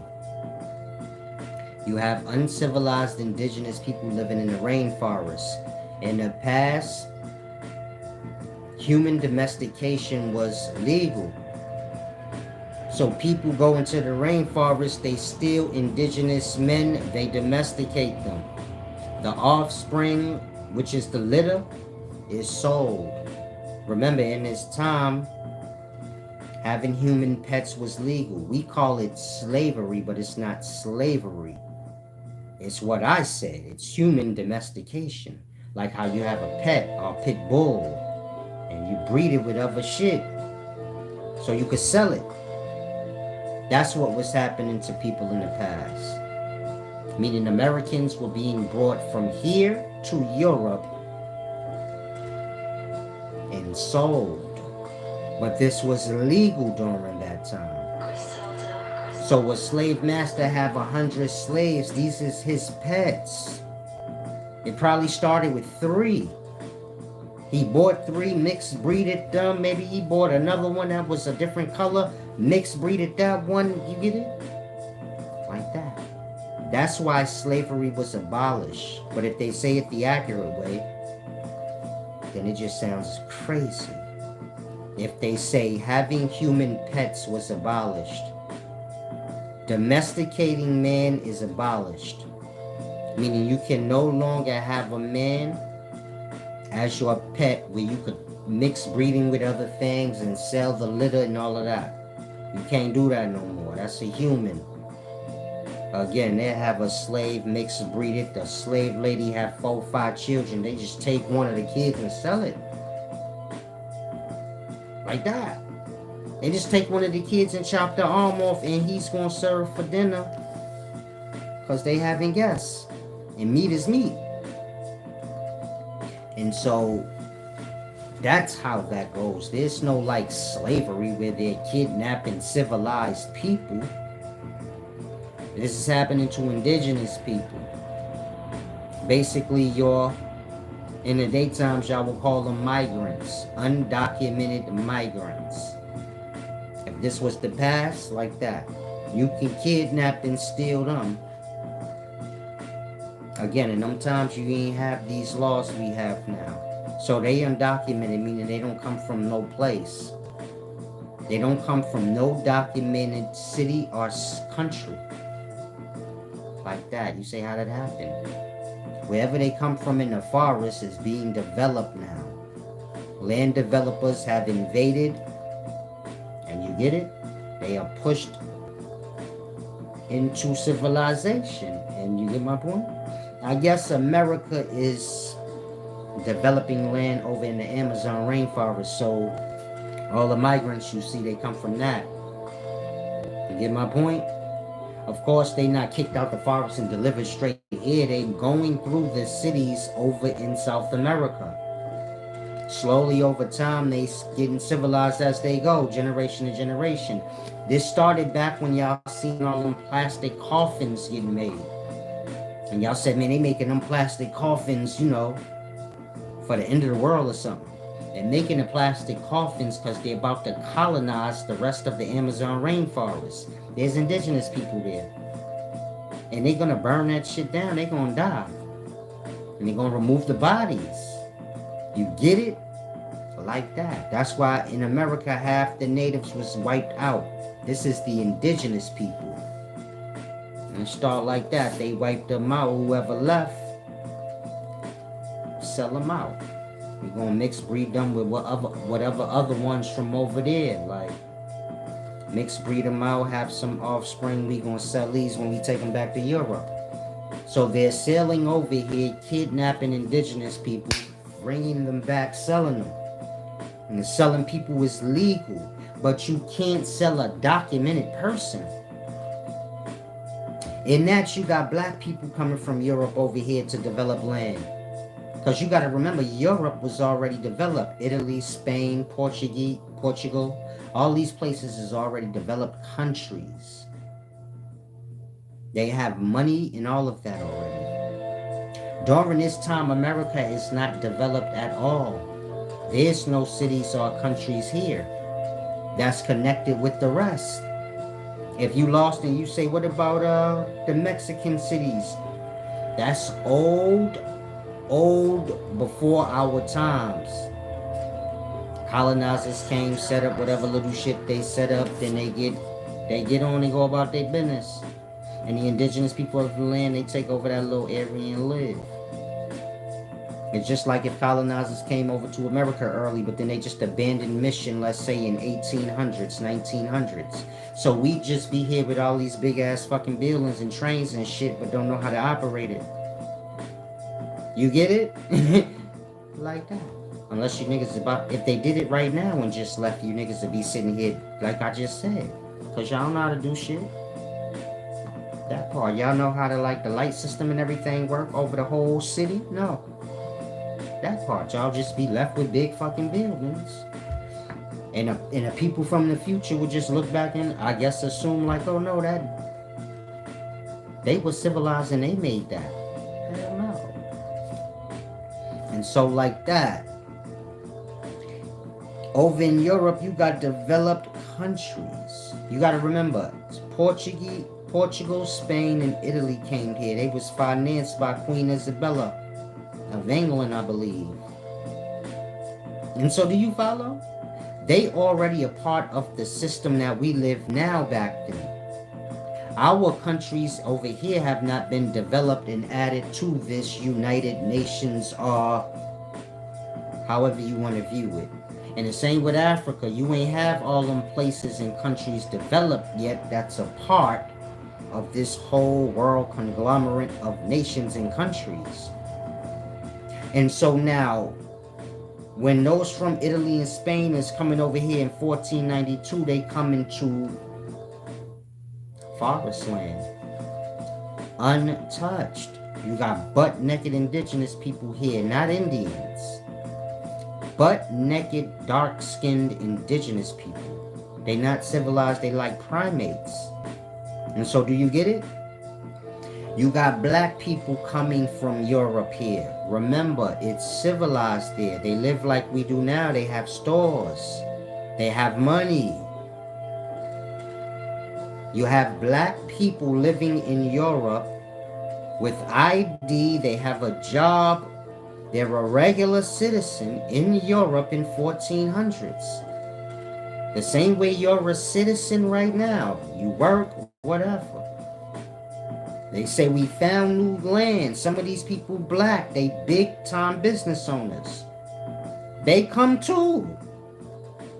So this is why in the past you say like, man, some of the people that sailed over here look like they was black. And it was. The same way you live in America and you're black. There's white people here.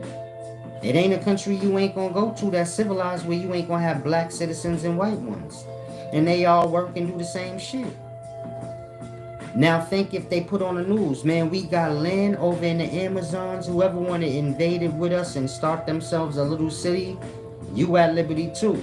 Some of y'all black right now, y'all like, I'm sailing over to the Amazon, blood. I'm going to carve me out a steak of history for myself. Like that. They discovered America. You got all type of business owners from Europe talking about, I'm going over there. I don't care what niggas talking about. I'm about to carve me out some land over there and start me my own city. You see how y'all live and y'all a part of a city, nothing pop in your brain where you say, damn, I want to start my own and go carve me. Like that, y'all too far behind.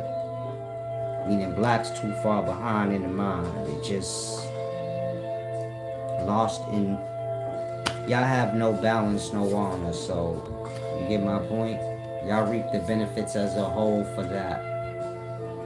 You get my point? And so this thing goes deep.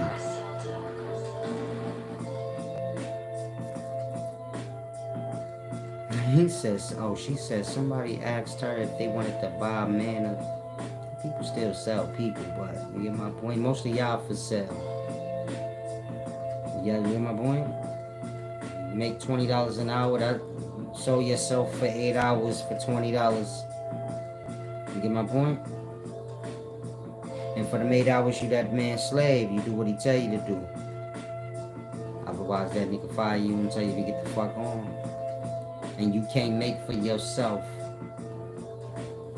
Meaning you truly helpless. That's the sad truth.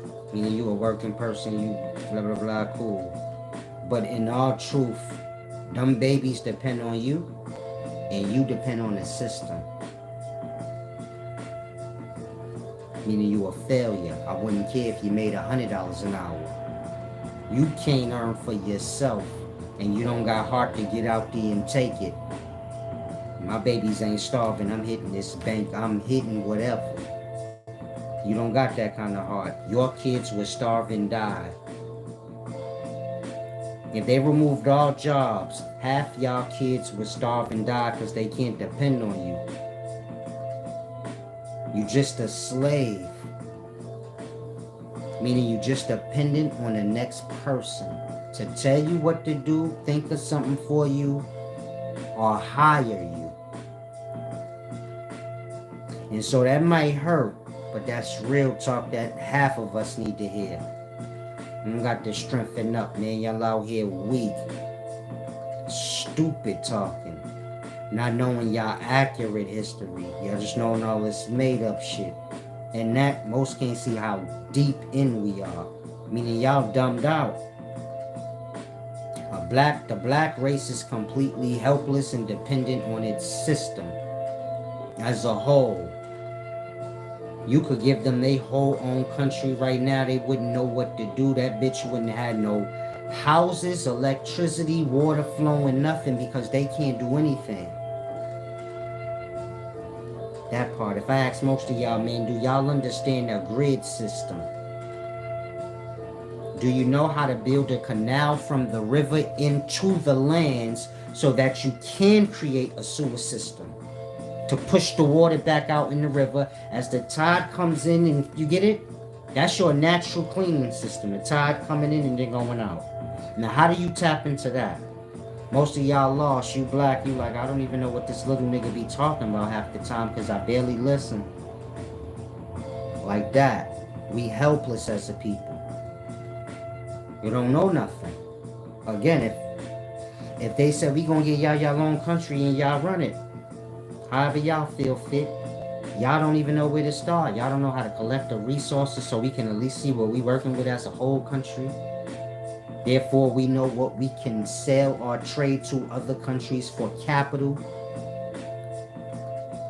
Like that. We'd be living there with no running water, no goddamn lights and electricity, and y'all would have a whole bunch of guns and weapons. Because this is how immature blacks is as a whole. Whole bunch of weapons focused on hunting and eating and not building, and you get it? Creating a heaven. Just savage, dumb. Don't take offense if you black. I'm giving you this juice because you need it. Somebody got to bring to y'all awareness how dumbed down y'all letting yourselves go. When you come online, we the only race of people that's all sitting around desperate to be a clown on YouTube.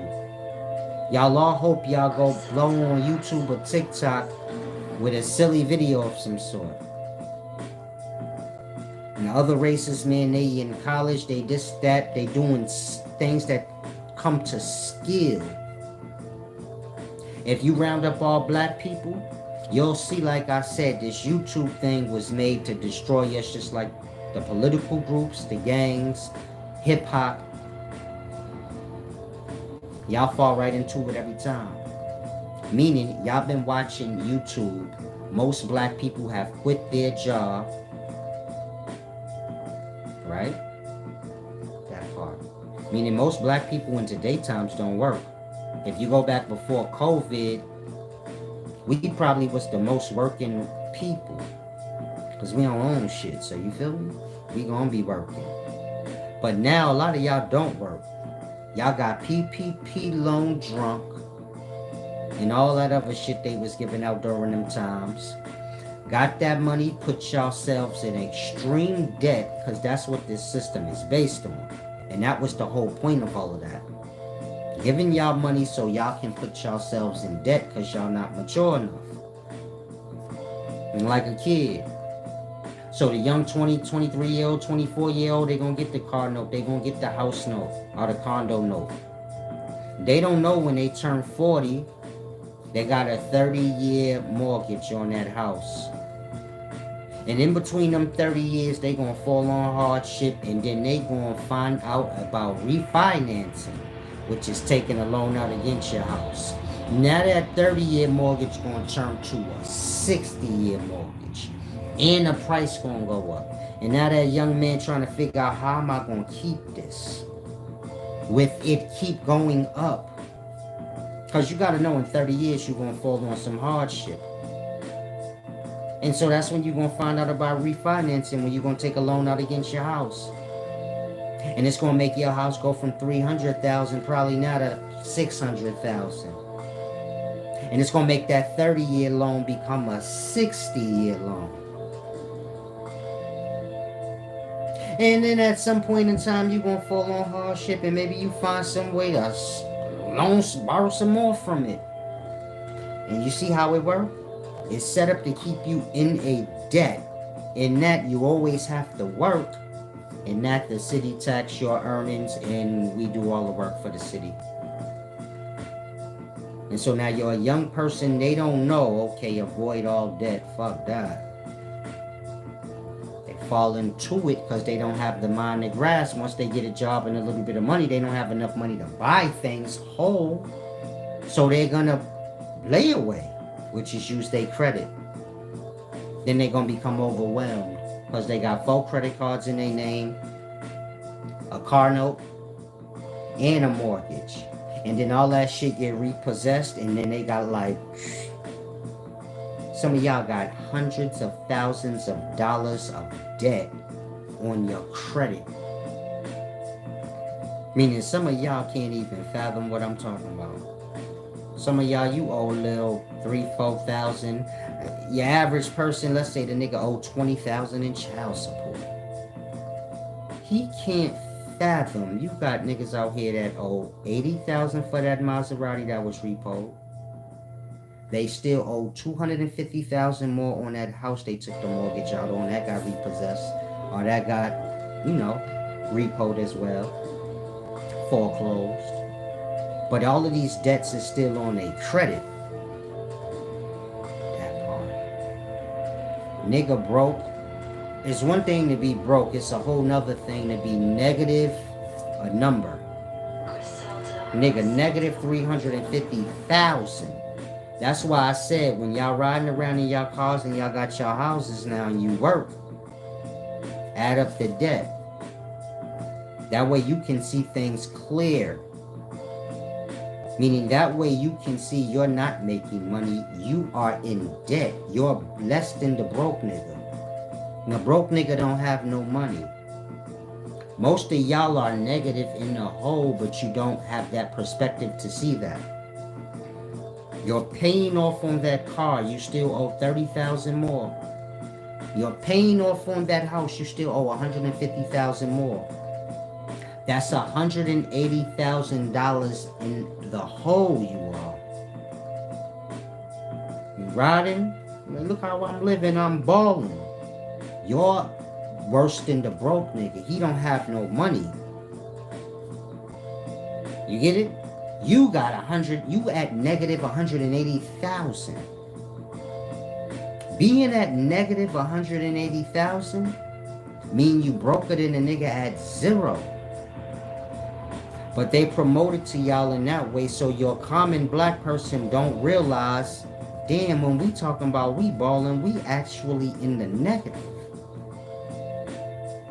We ain't even at the 0 mark. Everything we getting on credit. So technically we in the negative. We not going that way. See, you black, you get a job, then you go get something on credit, using your credit, and you pay off on it. In that, all the money you making ain't going up, it's going to the negative. To get that negative down. And that a black person spend their whole life always in the negative. Their bank account say 40,000, but they actually owe 300,000. So do you get it? Then they put themselves into a point where they have no room to do anything. Their credit's so messed up they could barely even get a job. And they gotta settle for any little thing they can get or do crime. End up in the pokey. This is why black people don't have no heritage, which is inheritance. Ain't nobody leaving that shit, cause ain't nobody truly got shit. Niggas is dying leaving debt cause they don't understand the system. And so if you get a chance, get my book, The Land and Resource one. It explains all of this in depth. You just have to read through the chapters. But there's too many things we don't know as a people. And so only thing can happen is we gonna get manipulated into all the tricks and holes they got set up for us. And that, you get my point? In about 10 years, it's gonna be over for black people. Meaning the new migrants that's moving into the cities, they gonna take all y'all work. That's the whole point. They gonna work for way less than y'all work. So all that's in the makings right now. Meaning if you live in New York, a whole bunch of migrants is getting bust here. So now you know, like let's say you Puerto Rican, you black, one of the minority groups. Yeah, they your replacement. You want to raise, they want anything that they can get right now. And so you gonna be out of there soon. That part. That's what that's for. A lot of black people are, like I said, they ain't, after COVID, a lot of black people stopped working. That part. These migrants gonna take the jobs when y'all go back to try to start working again. And there ain't gonna be none available. Y'all gonna be the new migrants. It's gonna force blacks to do more crimes in this. Do you get my point? Same old bump again. It's all to guide y'all into the prison system. The prison system being the biggest business in America. Y'all ain't starting no businesses. Y'all ain't doing nothing with yourselves out here. So that place is designed for y'all. Meaning the city owners, the jail is for whoever ain't add no worth to the city, meaning being a productive citizen. You follow? Now blacks, we fall into that, like I said. We ain't working at the moment. A lot of y'all YouTubing it, but you don't understand what YouTube is and you don't have a talent. You're just on YouTube gossiping or doing something silly. If they cut everybody's YouTube check right now and no one could earn off YouTube anymore, that part. All of y'all that have YouTube podcasts, y'all would be broken back to y'all reality in just 1 month before it. Some of y'all be waiting for the 21st to kick in. You waiting on it like the person waiting on a weekly check.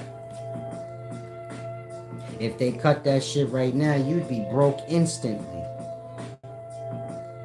That part. And that's gonna happen. So I'm giving y'all the heads up.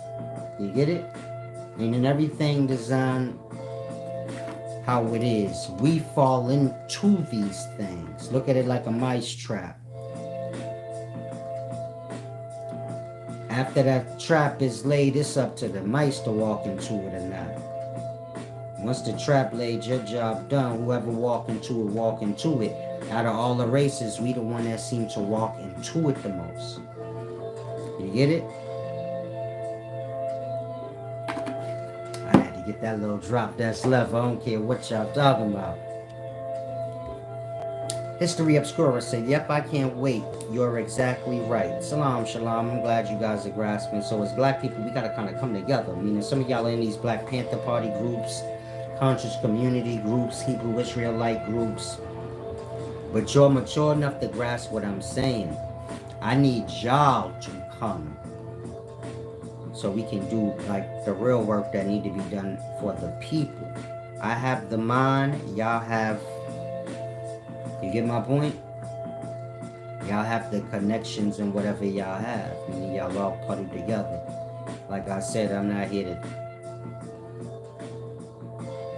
here to break up black people from being together. Y'all just need to get rid of these labels. A Hebrew Israelite arguing with a conscious community fool because of a name. Not because they don't recognize that each other are black. They're arguing because each other don't want to agree on a name, which wouldn't matter if you can identify me. I don't need to know your name if I can identify you. Meaning we don't have to agree on no name if you're and who isn't. You only need a name when you can't identify someone. But if I can look at you and say, no, that's a black person, what would it matter what name we go by? African, Indian, it wouldn't matter. And so it's like I said, these little groups are set in place to keep us separate. Your conscious communities, your Hebrew Israelites, your Moors, these different groups have been put into play for specific reasons. And like I said, we don't have the smarts to grasp things, so we fall into it. And that, it looks like we fucking over our own.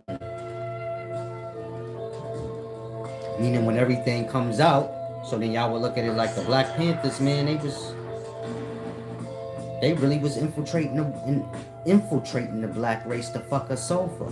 Y'all not looking at the whites behind them. Like I said, they just little kids. It's somebody behind them putting all this together. Like that. When all is said and done, we speaking now. Y'all not gonna be looking at YouTube and say, damn, that shit was the new crack. It gave you a perspective like if you fuck with that, you gonna be bigger than life, just like crack did. The one crack dealer he pull up, he got on big chains, he capping like a motherfucker, but it looked good. So he helped to make all the other little kids in the neighborhood said, I need to get down with that crack shit. Now most of them end up in jail and they never really made no money on the street. And the one nigga that was really making money on the street, his shit was mostly cap.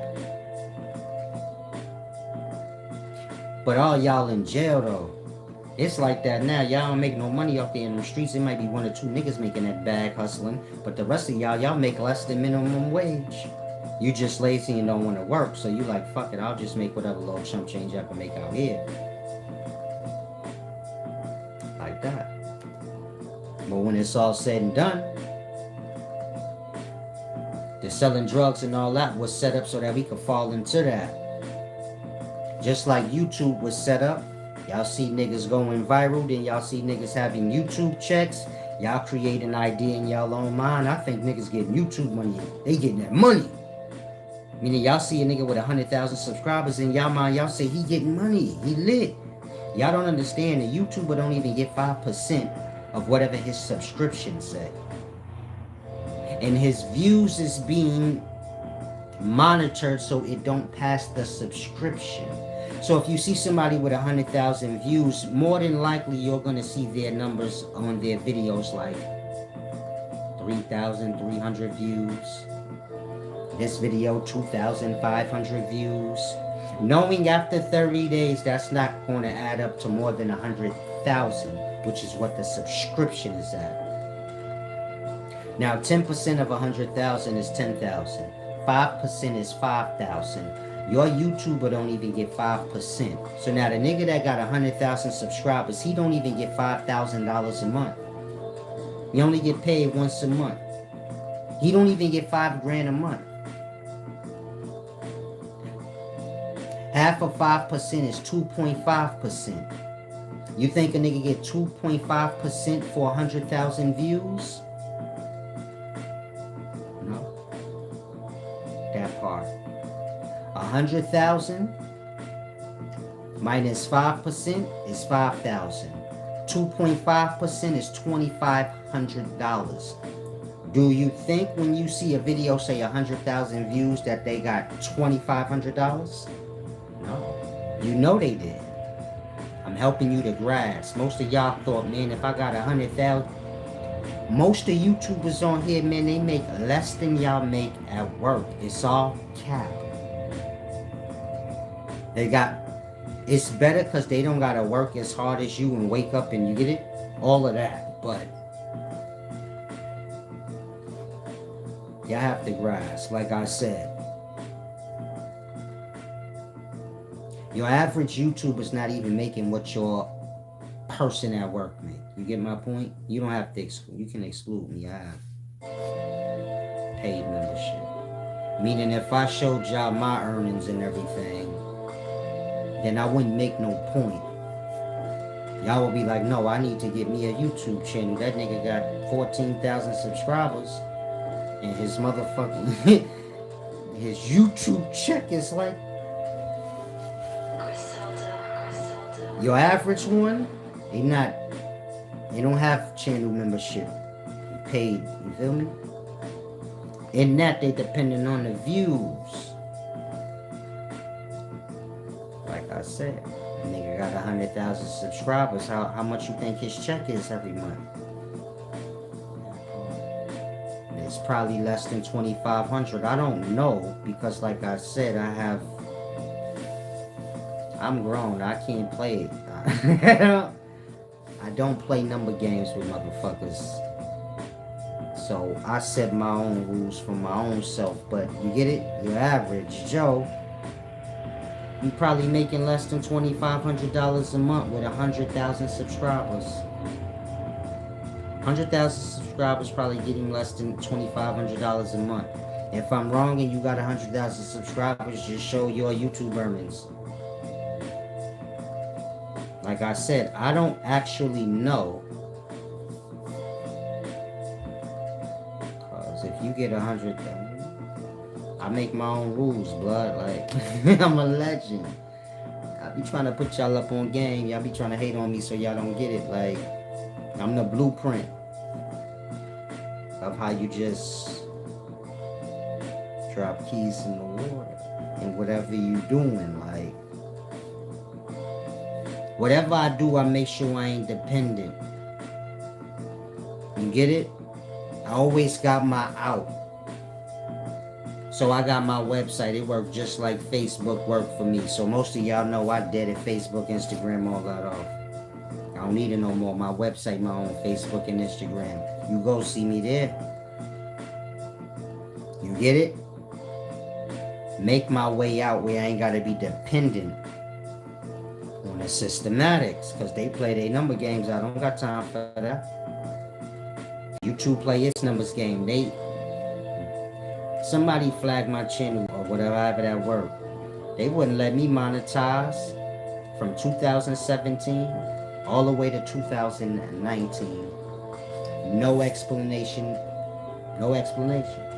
That's why I tell y'all, if I come on, y'all got to give back, because they've been trying to starve me out since I started. I just know how to maneuver. I'm a legend. I ain't no poop putt nigga. I've been out here. I know how to figure that thing out. But you get my point. I ain't from y'all times. You got the grasp. I had to learn all this shit. I don't come from y'all time. I don't know if you older and you like, I gotta learn YouTube. I did that. See what these little niggas doing and figure this out. You get it? I only been here 7 years. I started in 2016. That's when I had my first YouTube channel. In terms of me releasing content, if you look, it's gonna say 2013 is when my YouTube channel started. That's when I was watching YouTube. Like you right now, watching me on YouTube. And your YouTube account is associated with your Gmail account. And that's how you watch YouTube videos without it keeping you on a little kid time, where you can't press no videos because it's 18 and under thing. Like that. If you've been watching YouTube videos through your Gmail account since 2006, your channel gonna say 2006 if you upload a video right now. Meaning your channel don't start when you upload a video. It start the moment you start using YouTube, watching it, and having your email associated with it. I'm explaining that so you can grasp. A lot of y'all look at my YouTube channel and you see the number 2013, so you say, he been teaching 10 years. This is why a lot of y'all say that. I've been watching you for 10 years. Blood, you ain't never even seen me in 2013. You get it? Like that. You never even seen me. You didn't see me until 2016. In that, if you go back to 2018, so niggas was trying to drag me through the mud or whatever they was doing, blackballing me and shit. Or if you come to yourself and you say, man, that nigga Solace, I'm just trying to think of the things y'all say. I'm trying to give you a perspective. Y'all ahead of schedule. I ain't even been here that long. That part. Most of y'all right now scratching your head like, what? In 2018, when y'all was bringing accusations and shit against me, I only been here for 3 years. I just got here. Some of y'all like, nah, I've been hating on you since 2016, my nigga. I know. The first year I came. Think like this. In 2016 and 17, when y'all was like, Silas, why you ain't get us no land? I just started teaching. I ain't make no money. Y'all ain't give back nothing. They won't let me monetize. I only been teaching for a year online. I ain't got nothing. You follow? Y'all been chopping me down since I came, saying I ain't did this or that, and I haven't gotten nothing. This shit all off the arm, like, all the wisdom y'all getting just off the arm. You follow? Not now, but shit, the first 4 years. And so I'm trying to give y'all a perspective. Y'all want me to do shit that niggas y'all been watching for 20 fucking years on here ain't did nothing. That part. See, Silas is scamming. Y'all lost on the niggas that been here for so long. I just got here. I didn't do nothing yet. That part. The wisdom I'm teaching, it ain't sinking into y'all brain yet. That part. Meaning y'all have not begun supporting me yet, but I ain't been around long enough. So not all these niggas been around 20, 30 years. I just started in 2016. Y'all got it in y'all mind. I've been here for fucking ever. And that I can't get no traction. Cause y'all don't see the splendor where you like, damn, Blood did a lot in 2 years. Meaning all my books and all of that, that was done in 3 years. I ain't make no new books in the last 2-3 years. Did I? If I only been here 7 years, that mean I did all that in 4 years. Everything in 4 years. Everything's copyrighted, everything's my business registered with the state. That part. And this is what y'all going against me. We not talking like, oh, he getting a lot of progress fast. I'm getting a lot of progress with y'all going against me. You got whole groups say go flag his channel. Sonetta got triple the followers I got. He tell all his followers go flag Solid's channel. More people flagging my channel than views I got. It make my monetization get curved. That part. You got Sonetta doing that. Hebrew Israelites doing that. You get it? You got Christians come in here, see my video, take offense. They do it. Like that. And I still been able to, you get it? Handle my handle and stay afloat with all those different waves coming towards me. So if you got anything going in your life where you like, I can't get my shit together, you should be ashamed. I've been doing all of this shit with y'all going against me. Meaning, can you imagine if y'all wasn't supporting me? Y'all say y'all want to get land, boom, boom, boom, and do this. Y'all put y'all money together. And y'all support me like y'all do them. We would have everything already. Meaning y'all wouldn't be out here falling into all the scenarios they got wrapped up for y'all. From the gangs to all the new online shit. Cause y'all get online, it's just like the streets. Y'all see one dude look like he lit. Now y'all all abandoning y'all jobs so y'all could be YouTubers. Then y'all gonna become YouTubers, but you not gonna get that lit. Maybe you get 20, 30,000 subscribers. Do you see the check for that for yourself? It won't be shit. Now you trying to get back into the work field. You can't. Like that. They're trying to displace y'all. Those of y'all that are getting lit on here, y'all getting y'all fucking head blown off. Why? Because in the black community on YouTube, it's about fighting for views. You get it? Meaning somehow when you come into the black sections of YouTube, They have this thing where they like to like discredit one another and start little problems for promotional use, arguments, all kind of fake shit, and that is show their own, them clashing and arguing. And then, do you get it? It helps to keep us separate. It helps us to cancel each other out. Now, if you go to another genre of YouTube, another race, that's not so much their thing where they looking for arguments and anything to critique for content purpose. It's more a talent-based thing. But if you come to the blacks, you get my point? We all like that. Competing and critiquing, and it stays consumed to the race. You get it? So race. Meaning Vlad is white, but he came into the race, so now he just get critiqued. You get it? Meaning that's how bad it is. Where niggas don't even care if you are black. Once you in it, they shit like that. It's a cancel out culture with them. Crab in the barrel. They so bad with it, you don't even have to be their race. Once you in the environment, you gonna get chopped down and tore down and all of that too. I'm giving y'all that example so y'all can see, man, y'all black. That's what make it bad. A white person could say, oh, I'm out of here. Y'all can't. Even if a white or China Mac, he Chinese, he coming to our environment, you get it? He got to deal with that. They already killing each other and tearing each other the fuck down. If you decide to be one with them, that's what's going to happen to you. Now, China Mac, Vlad, all these other people could just leave at any moment. But y'all can't. And this y'all real reality. Meaning you are part of a race that already been attacking and chopping each other down before you was even born. You born into this shit like Vlad and China Mac, and these people decide to come to it. You just thrown into the race. Like that. And that's happened because we fall into whatever dumb shit they put out there for us to step into. Next thing you know, half us be dead and in jail. So the crack drug shit hit, it wiped out half the youth.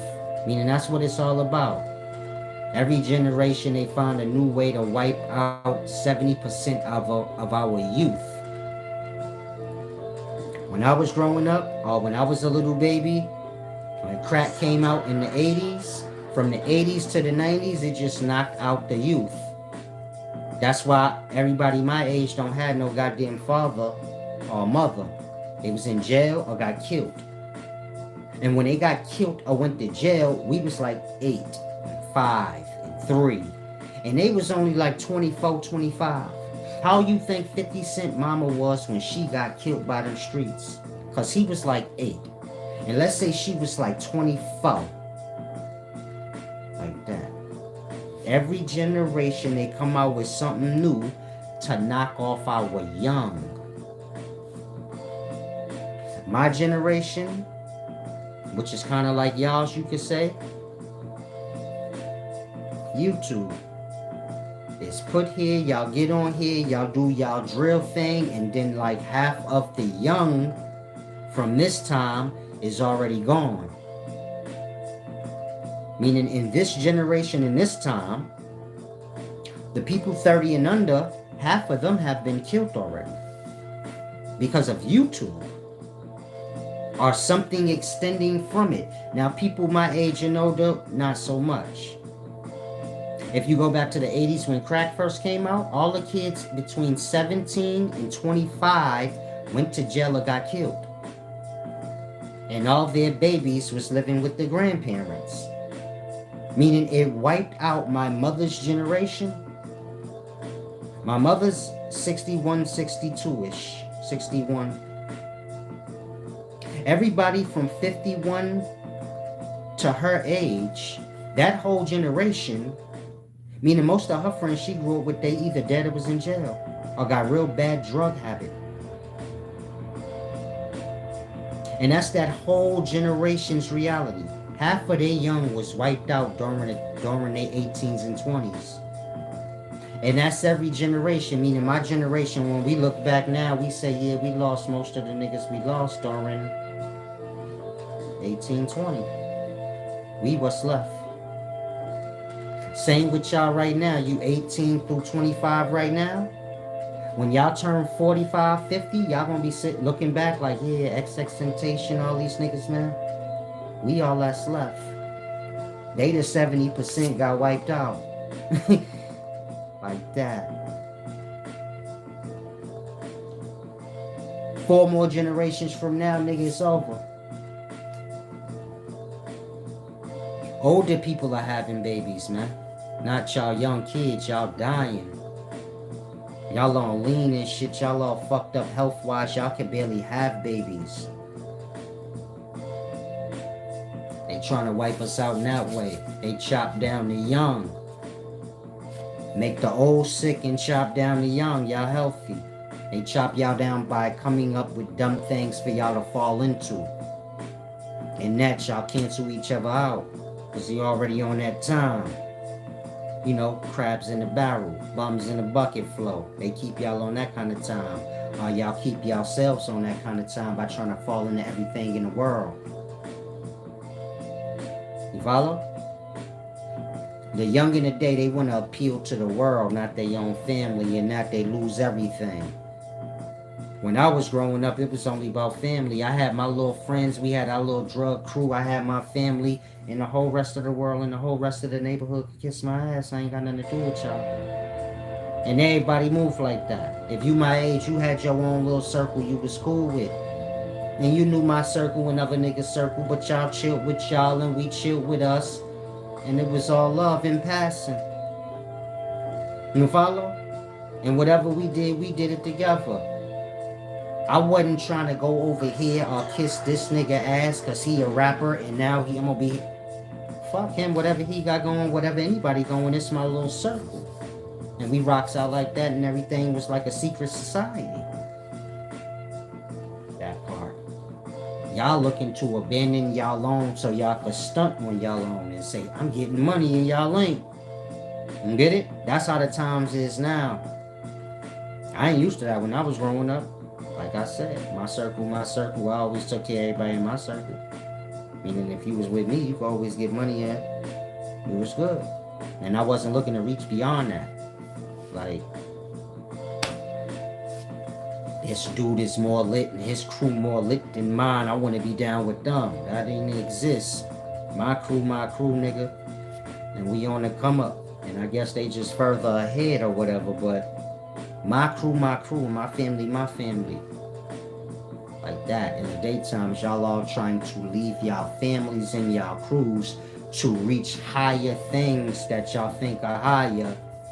And do you get my point? Cripple out the whole family, which cripple out the race. Meaning the black race is weak because the black household families are weak. They're broken. Again, black families are broken.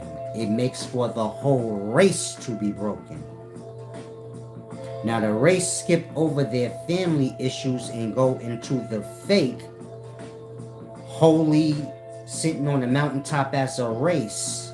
But the race is dependent on families. And if the individual families have quarrels within themselves, then the race will crumble.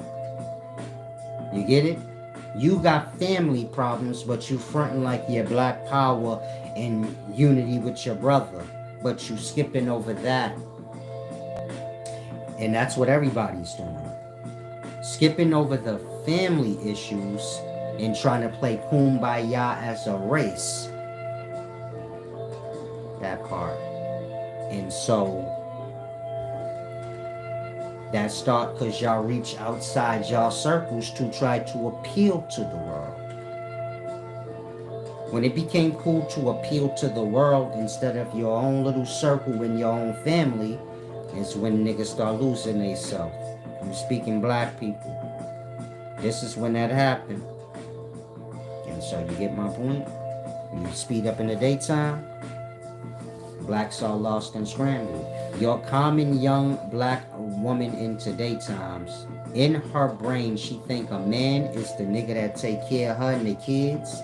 But in terms of him having a real say-so over what is done, how she conducting herself, how she taking care of the household, the kid, whatever the case may be.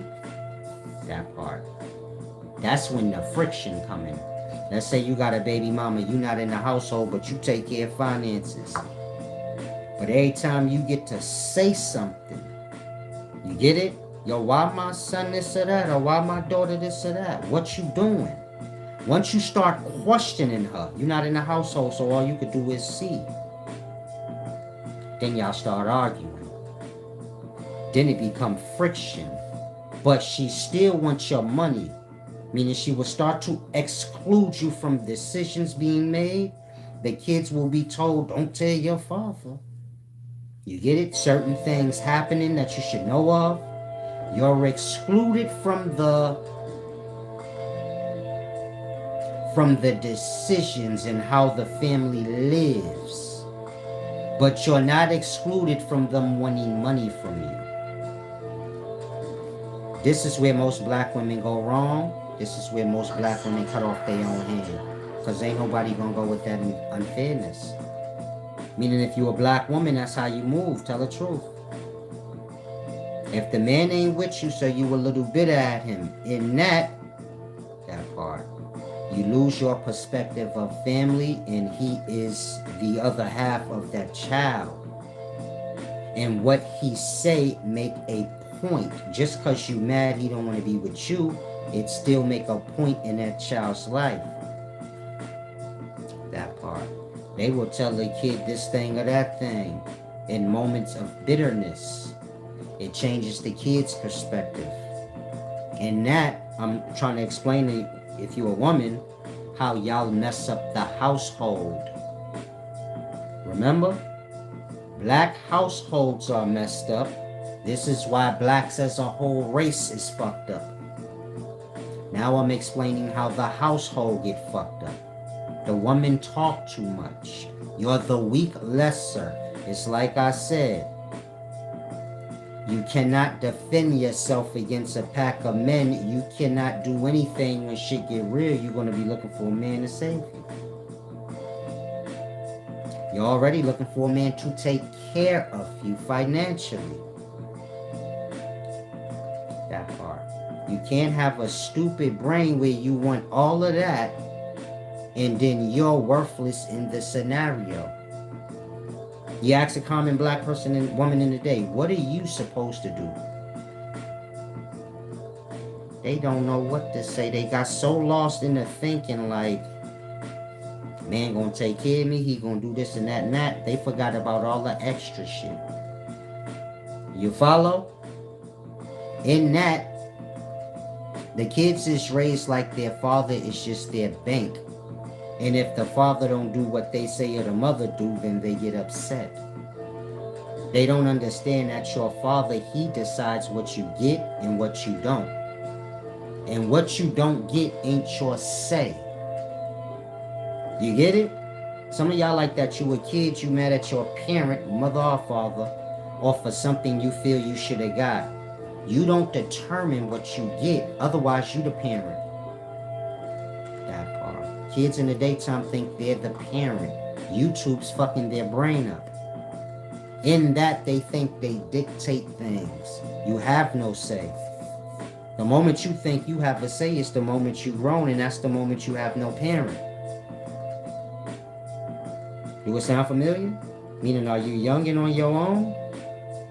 Parents don't deal with you too much, maybe? That's how that happened. You grew up too fast, you thought you was the grown-up. But you're not. You could barely take care of yourself. That part. And so these are the problems we have as a black race. Starting with the households. Then this trickles out into the whole race. You get my point? Where the race is looking to run from their family to the whole race. Even though the whole race have the same problems. In that y'all all damaged as individuals the same. You follow? When you meet one black person, you meet them all because they all have the same damages. It starts in the household. The imbalance there. Meaning, most households don't got the man in it. You say why? Because the woman. We don't live in the times where men running away from the household or men are in jail. A lot of y'all have a daddy and that nigga getting money. You don't fuck with your mama. And that you and him might not be that close, but you're clear like I do have a father and he gets money. I don't know why we ain't tight. Cause your mama's a whole fuck up. See, in my day, if the pops wasn't around, that nigga was in jail. Dead or just a straight bum. You follow? Y'all live in a time where y'all a nigga pops won't be around, but the pops is somewhere doing good. Some of y'all say, man, that's a fucked up pops.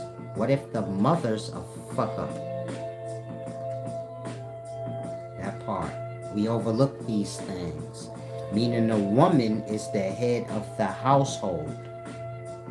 The man is just the head, wherever the environment is. You follow? But in terms of the household, the woman is the head of that. And once she loses her way, there's no household anymore. You follow? Meaning once the woman loses her way, the kids ain't going to be coming to the household. They ain't going to be running the streets with their friends. And the man ain't going to be coming to the household. She just going to be there with herself. That part. Which is most black women's reality now. They're in the house alone. The kids outside. And the man coming real late if he even still around. And it's because of that. Mind too unbalanced and too lopsided. And once the woman's brain is all fucked up, household over with. Kids rather be outside. Man don't got no problem with it. The woman do. They want to be inside. And I get it. But do you follow? That part. When a woman thought a man's mind or his perspective doesn't matter no more and just his money, is when y'all messed up y'all lives. And start with the values of a man. Meaning a woman can only bring a child so far. Let's say 13, 12. After that, the father have to step in. Whether it's a girl or a boy. Otherwise, that child gonna be like how most of y'all are in the daytime. You emotional. You're unbalanced. Meaning you're overly emotional, whether you're a man or a woman. And you kind of talk like your mama. But you a boy. That's how that happened. You see dudes on here arguing with one another. They be tough dudes too. But you could see like he was around his mama only too much. The way y'all quick to debate and argue, that's woman traits. Pay attention when you watching YouTube, how quick the dudes are to argue. And be like, yo, I'll expose you. I got tea on you. That's woman talk. A man don't talk like that. A man say, I'm gonna punch you in your mouth. He don't say, oh, you gonna see, I'm gonna expose you. You get it? But y'all would hear a straight man say some shit like that in the daytime. I'm about to expose bro. I come from a time where you womaned out. Love, what you even talking about? Beat him up if you don't like him. That's what men do. Or just leave it be. But all the talking and arguing and bickering, that's woman stuff. Y'all carry on in that way. And that you could tell your man into daytime was just around his mama. If you lost, think of those Kanye West sneakers that all y'all wear. They have like holes in them. Stupid looking, easy looking slides, slipper looking things. Some of y'all know what I mean. I'm going to put a picture of them up. I'm trying to think who have them that y'all familiar with. A lot of girls wear them, but I be seeing a lot of dudes in them too. They like the weird sneakers. You get it? And they got like the holes in them. They could be sandals halfway too, in perspective. Meaning you can see kind of through them, but through the holes. Those are girl shoes, man. I think Calico just had a battle and they was doing an interview, and he had him on. He was talking the goods, I think, and he was saying something like, look, I got on Yeezys, black owned, and he had him on. And I see a lot of dudes that's supposed to be solid, and y'all have on those Yeezys, those weird ones with the holes in it that the women wear. Those are girl shoes, man. Don't no man wear those. And before you say no, they come in man size. They make man high heels. They make man shoes with the whole heel out. They make all kind of gay looking shit for men. That's truly women's stuff. Just because it's in man size, you still supposed to know what is manly and what is girly. Those shoes are girly, but y'all are raised by your mother, and so she just buy you things from her own perspective, which is girly. This is how in the daytime you'll see a whole boy or man with girl Uggs on, talking about their unisex. It don't matter if they unisex or come in boy size. You don't know what look womanly in comparison to what look manly. That part. Now, not a lot of y'all boys, y'all got them gay ass Yeezys with the holes in it. Your own dad bought them for you. That part. Dad is a half a homo. You would never see me, it's just like Vans. Those are homosexual sneakers. Don't no man supposed to have that on his foot. Those are skippies. Don't no man not ever supposed to show his foot. Let's see at the beach. Think on that. You're outside on your block. Why are your toes out and you a man? For what? That part. Y'all don't think of that in the day because y'all half homo. Meaning ain't no men present. Your mama is telling you every dumb thing. She's buying your clothes. If a man come along and tell you, shorty, those is gay, you like, no, they ain't. They're unisex. You don't know. You're like a homo where a man can't even reach you. This is your average little boy in the daytime. If a man like me come along and try and school him like your blood, no. That ain't how you do it. They would rather argue like, no, it does go like that. They're like homo. Some of y'all 18, 19, you like that. Some of y'all 25, 26, you like that. You like a homosexual, but you not. You just been around your mama too much. You don't go outside, hang with the boys. You get it? Just be with your mama, her friends. In that, you got a woman's perspective. And so, there's other things too, like slippers. Men don't wear slippers outside. Man supposed to be like a soldier. He protector of his family. Why he got on slippers with his toes out? I'm from that time where a woman would snap on you like, yo, this dude be wearing a slipper, sandals with his toes out like mine. That's the most feminine shit in life, to see a man with sandals on and his feet showing. There's nothing more feminine than that. That part. Some of y'all scratching your head looking dumb right now. You don't even get it. If you go to any manly man's environment, you're going to hear everything I just told you. Think of any manly man y'all know of. You seen him with them Yeezys on? No, y'all didn't. You only see a specific type of niggas with those things on. You ever seen any dudes you know that's like me, that's like solid?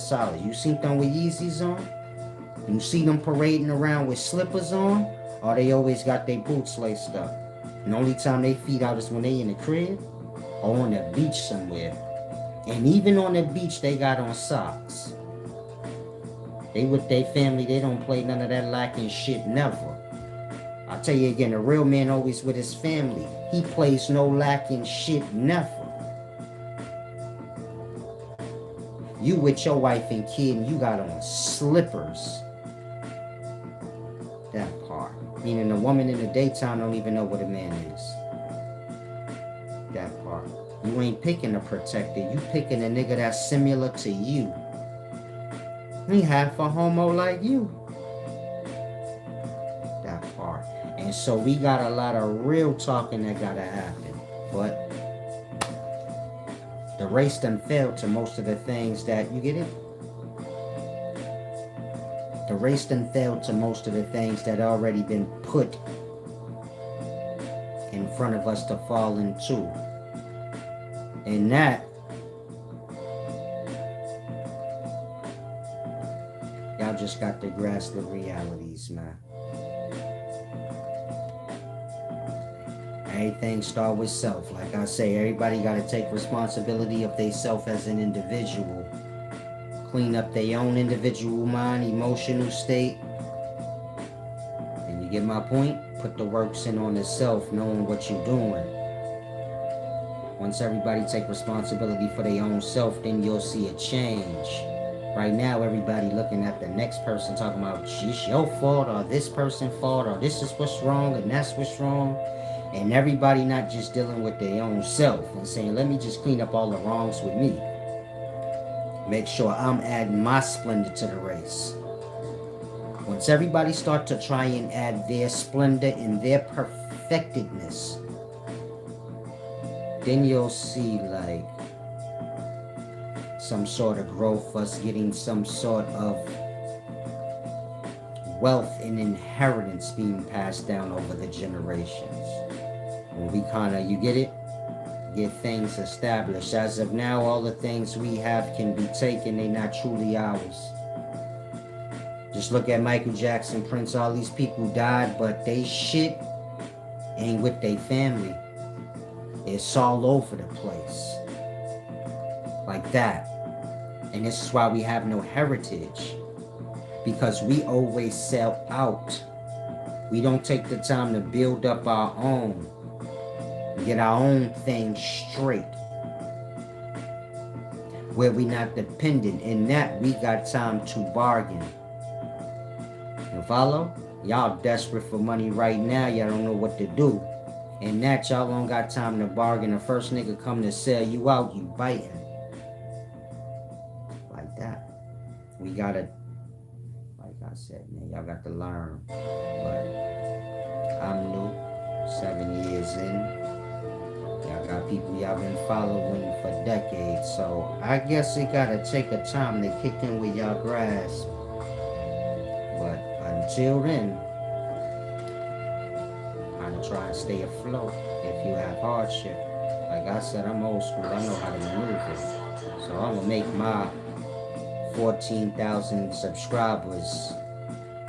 I'm gonna get a check like a nigga with 250,000, 300,000 subscribers. But I'm old school. I'm gonna make my own way. I ain't got time to be playing with people. You get my point? Kiss niggas' ass, and I ain't got time for that. I'm too old for that.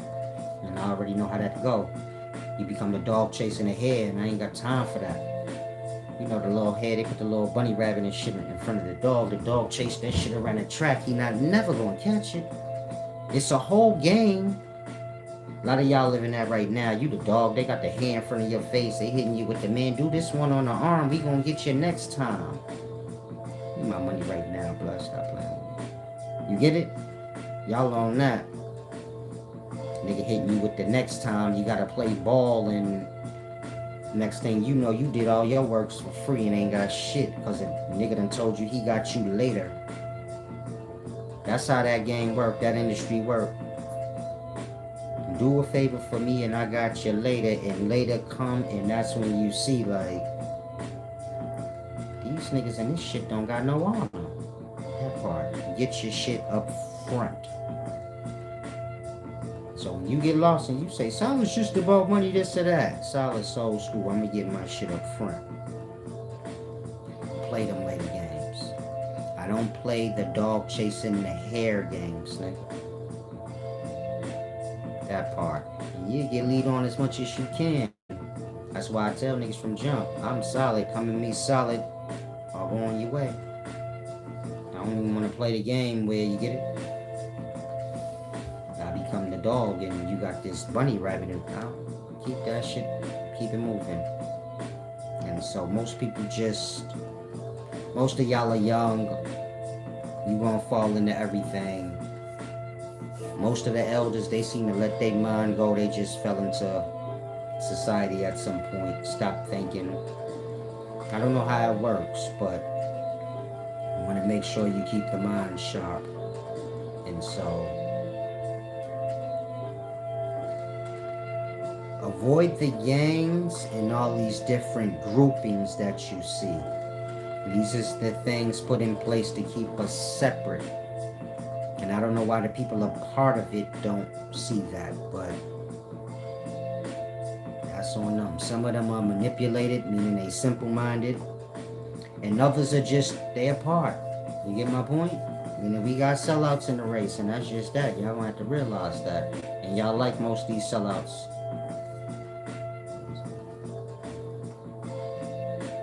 It all boils down to that. When blacks start looking at the overall, maturing in mind, that's what the wisdom is for, but y'all not coming along so good. But it starts with y'all honor and balance. So you see y'all don't give back or nothing and keep everything on the balance. Y'all put a perspective in y'all mind like, he rich already, blah, blah, blah, blah, blah. And that y'all come to tear down what ain't even get where it need to get yet. Like I said, a lot of y'all was tearing me down and I only had a year in. You ain't even give me a chance to. You get my point? And so y'all come in with that mind, that crab in the barrel, that bum in the bucket shit. Well, y'all put people mad high before they even get there yet. It's like I told some of y'all in the past, I was like, man, if you, I'll be playing a lot. I was like, if you hating on me, blood, you might want to wait. Let it get good first. I ain't even get started. I be talking my shit, but that shit be dead real when I'm saying it.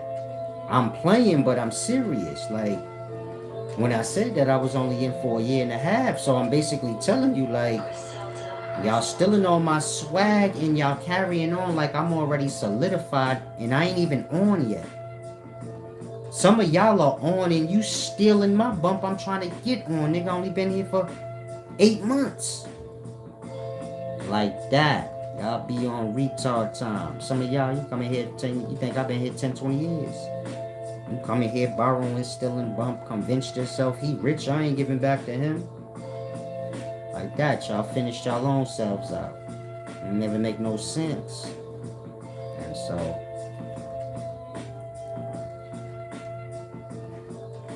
whatever greatnesses we get as a people that's sent to us, whatever helps and assistance is, you get it? We self-destructive right now. Not all of us, but the majority. And so in that, you get my point? We living out that self-destruction. And as you see black people dying and, getting knocked off the radar and shit, financially and all other kind of ways, well, most of y'all are living a self-destructive life and you got a self-destructive perspective. And so the majority of us are going to, you get it? Self-destruct. Or self-destruct someone else. Grasp. Tiny Mac G said, keep going, forget the haters. See, I have to give back. I can't just keep going. You get my point? And so a lot of y'all need to snap out your kid brain. Y'all have to come here and support. I get flagged and all kind of things for giving y'all these Jews that y'all wouldn't get. What you think happened when the Black Panther dude heard this video? You get it? They deeper than me. What you gonna do if they decide to take offense? What you gonna do if all the Black Panthers say, flag this video he just did? So that's more viewers than I'm gonna get on a video flagging the video. The video gonna get knocked out of rotation and I ain't gonna be able to monetize it.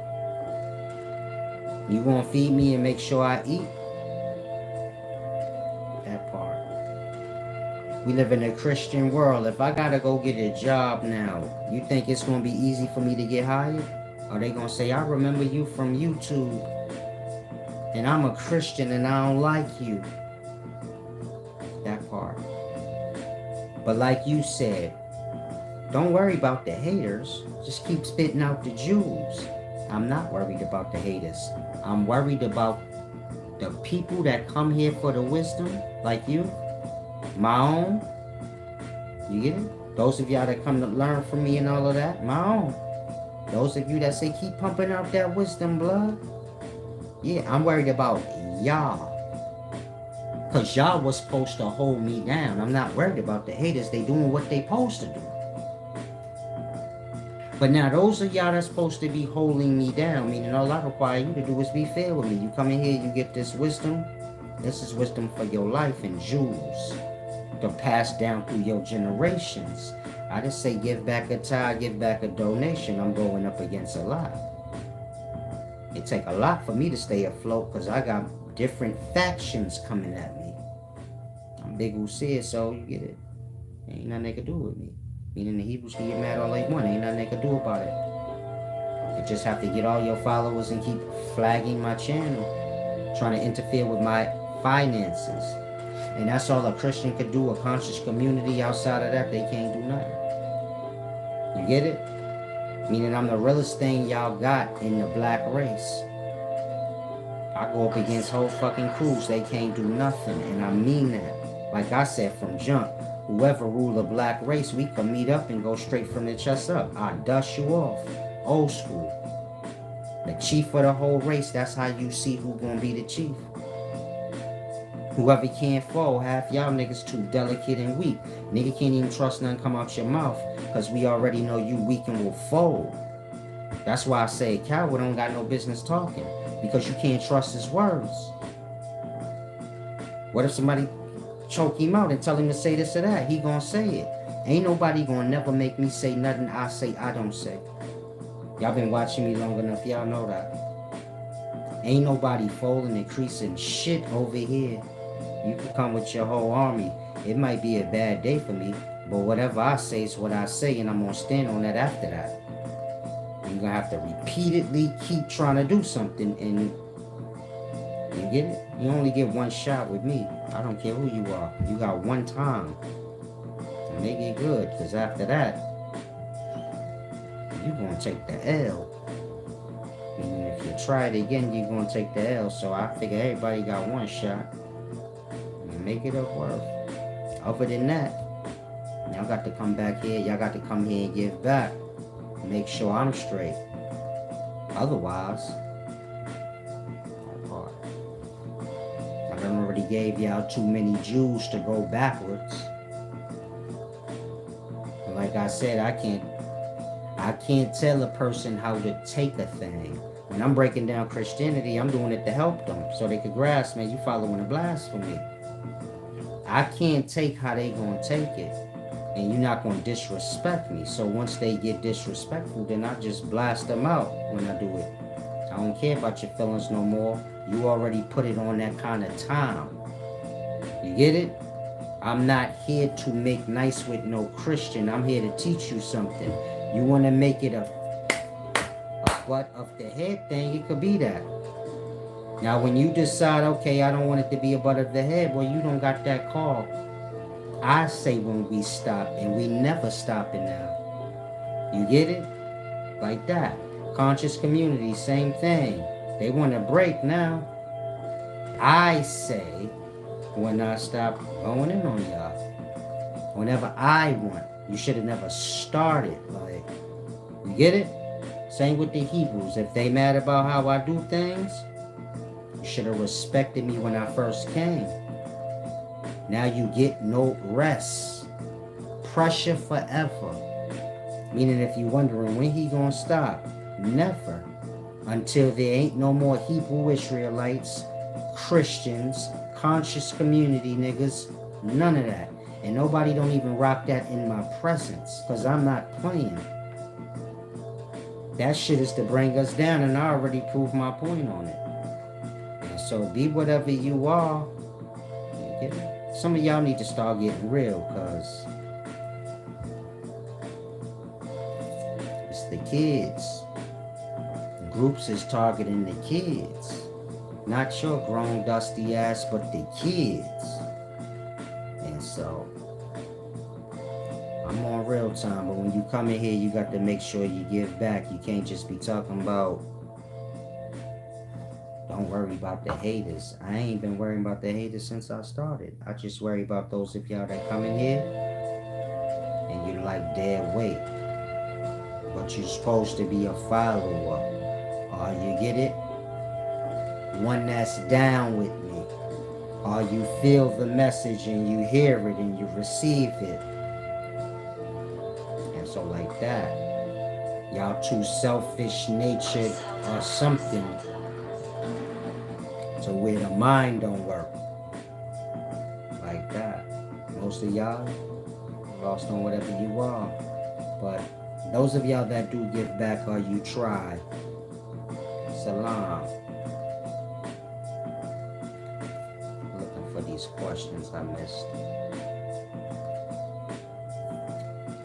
And so hopefully you guys grasp, play this video back a few times. This one might be private for channel members only. But just join the channel. Watch the video a few times. I may leave it public, I'm not sure yet. I usually do that depending on if y'all give back. So when I end the video, I'll look at it like what happened. And that will determine peace and wisdom all out, different angles. And everyone else, wise one here. Time for me to eat me some supper. Lamb chops, that is. So make sure y'all, make the best of y'all times and y'all moments. Try not to be so depressed. Try not to be a hater so much, Some of y'all be hating on people y'all got more than you, just a fuck up. And then some of us know how to make a little bit go a long way. And we know how to make a lot go an even longer way. And some of y'all can't even make a lot go a week's worth. Meaning you just a fuck up. And so, you get my point? Before you hate on me, just make sure that you don't make more than me. Because then you're going to see like you just a fuck up. It ain't even got nothing to do with nothing. You just a fuck up and don't know how to handle bread. And that's why you ain't got shit going. Others of y'all grasp what I'm saying? Start applying these things to your life. Share these videos to other people that's, need that jewel. And balance out at some point. Salami.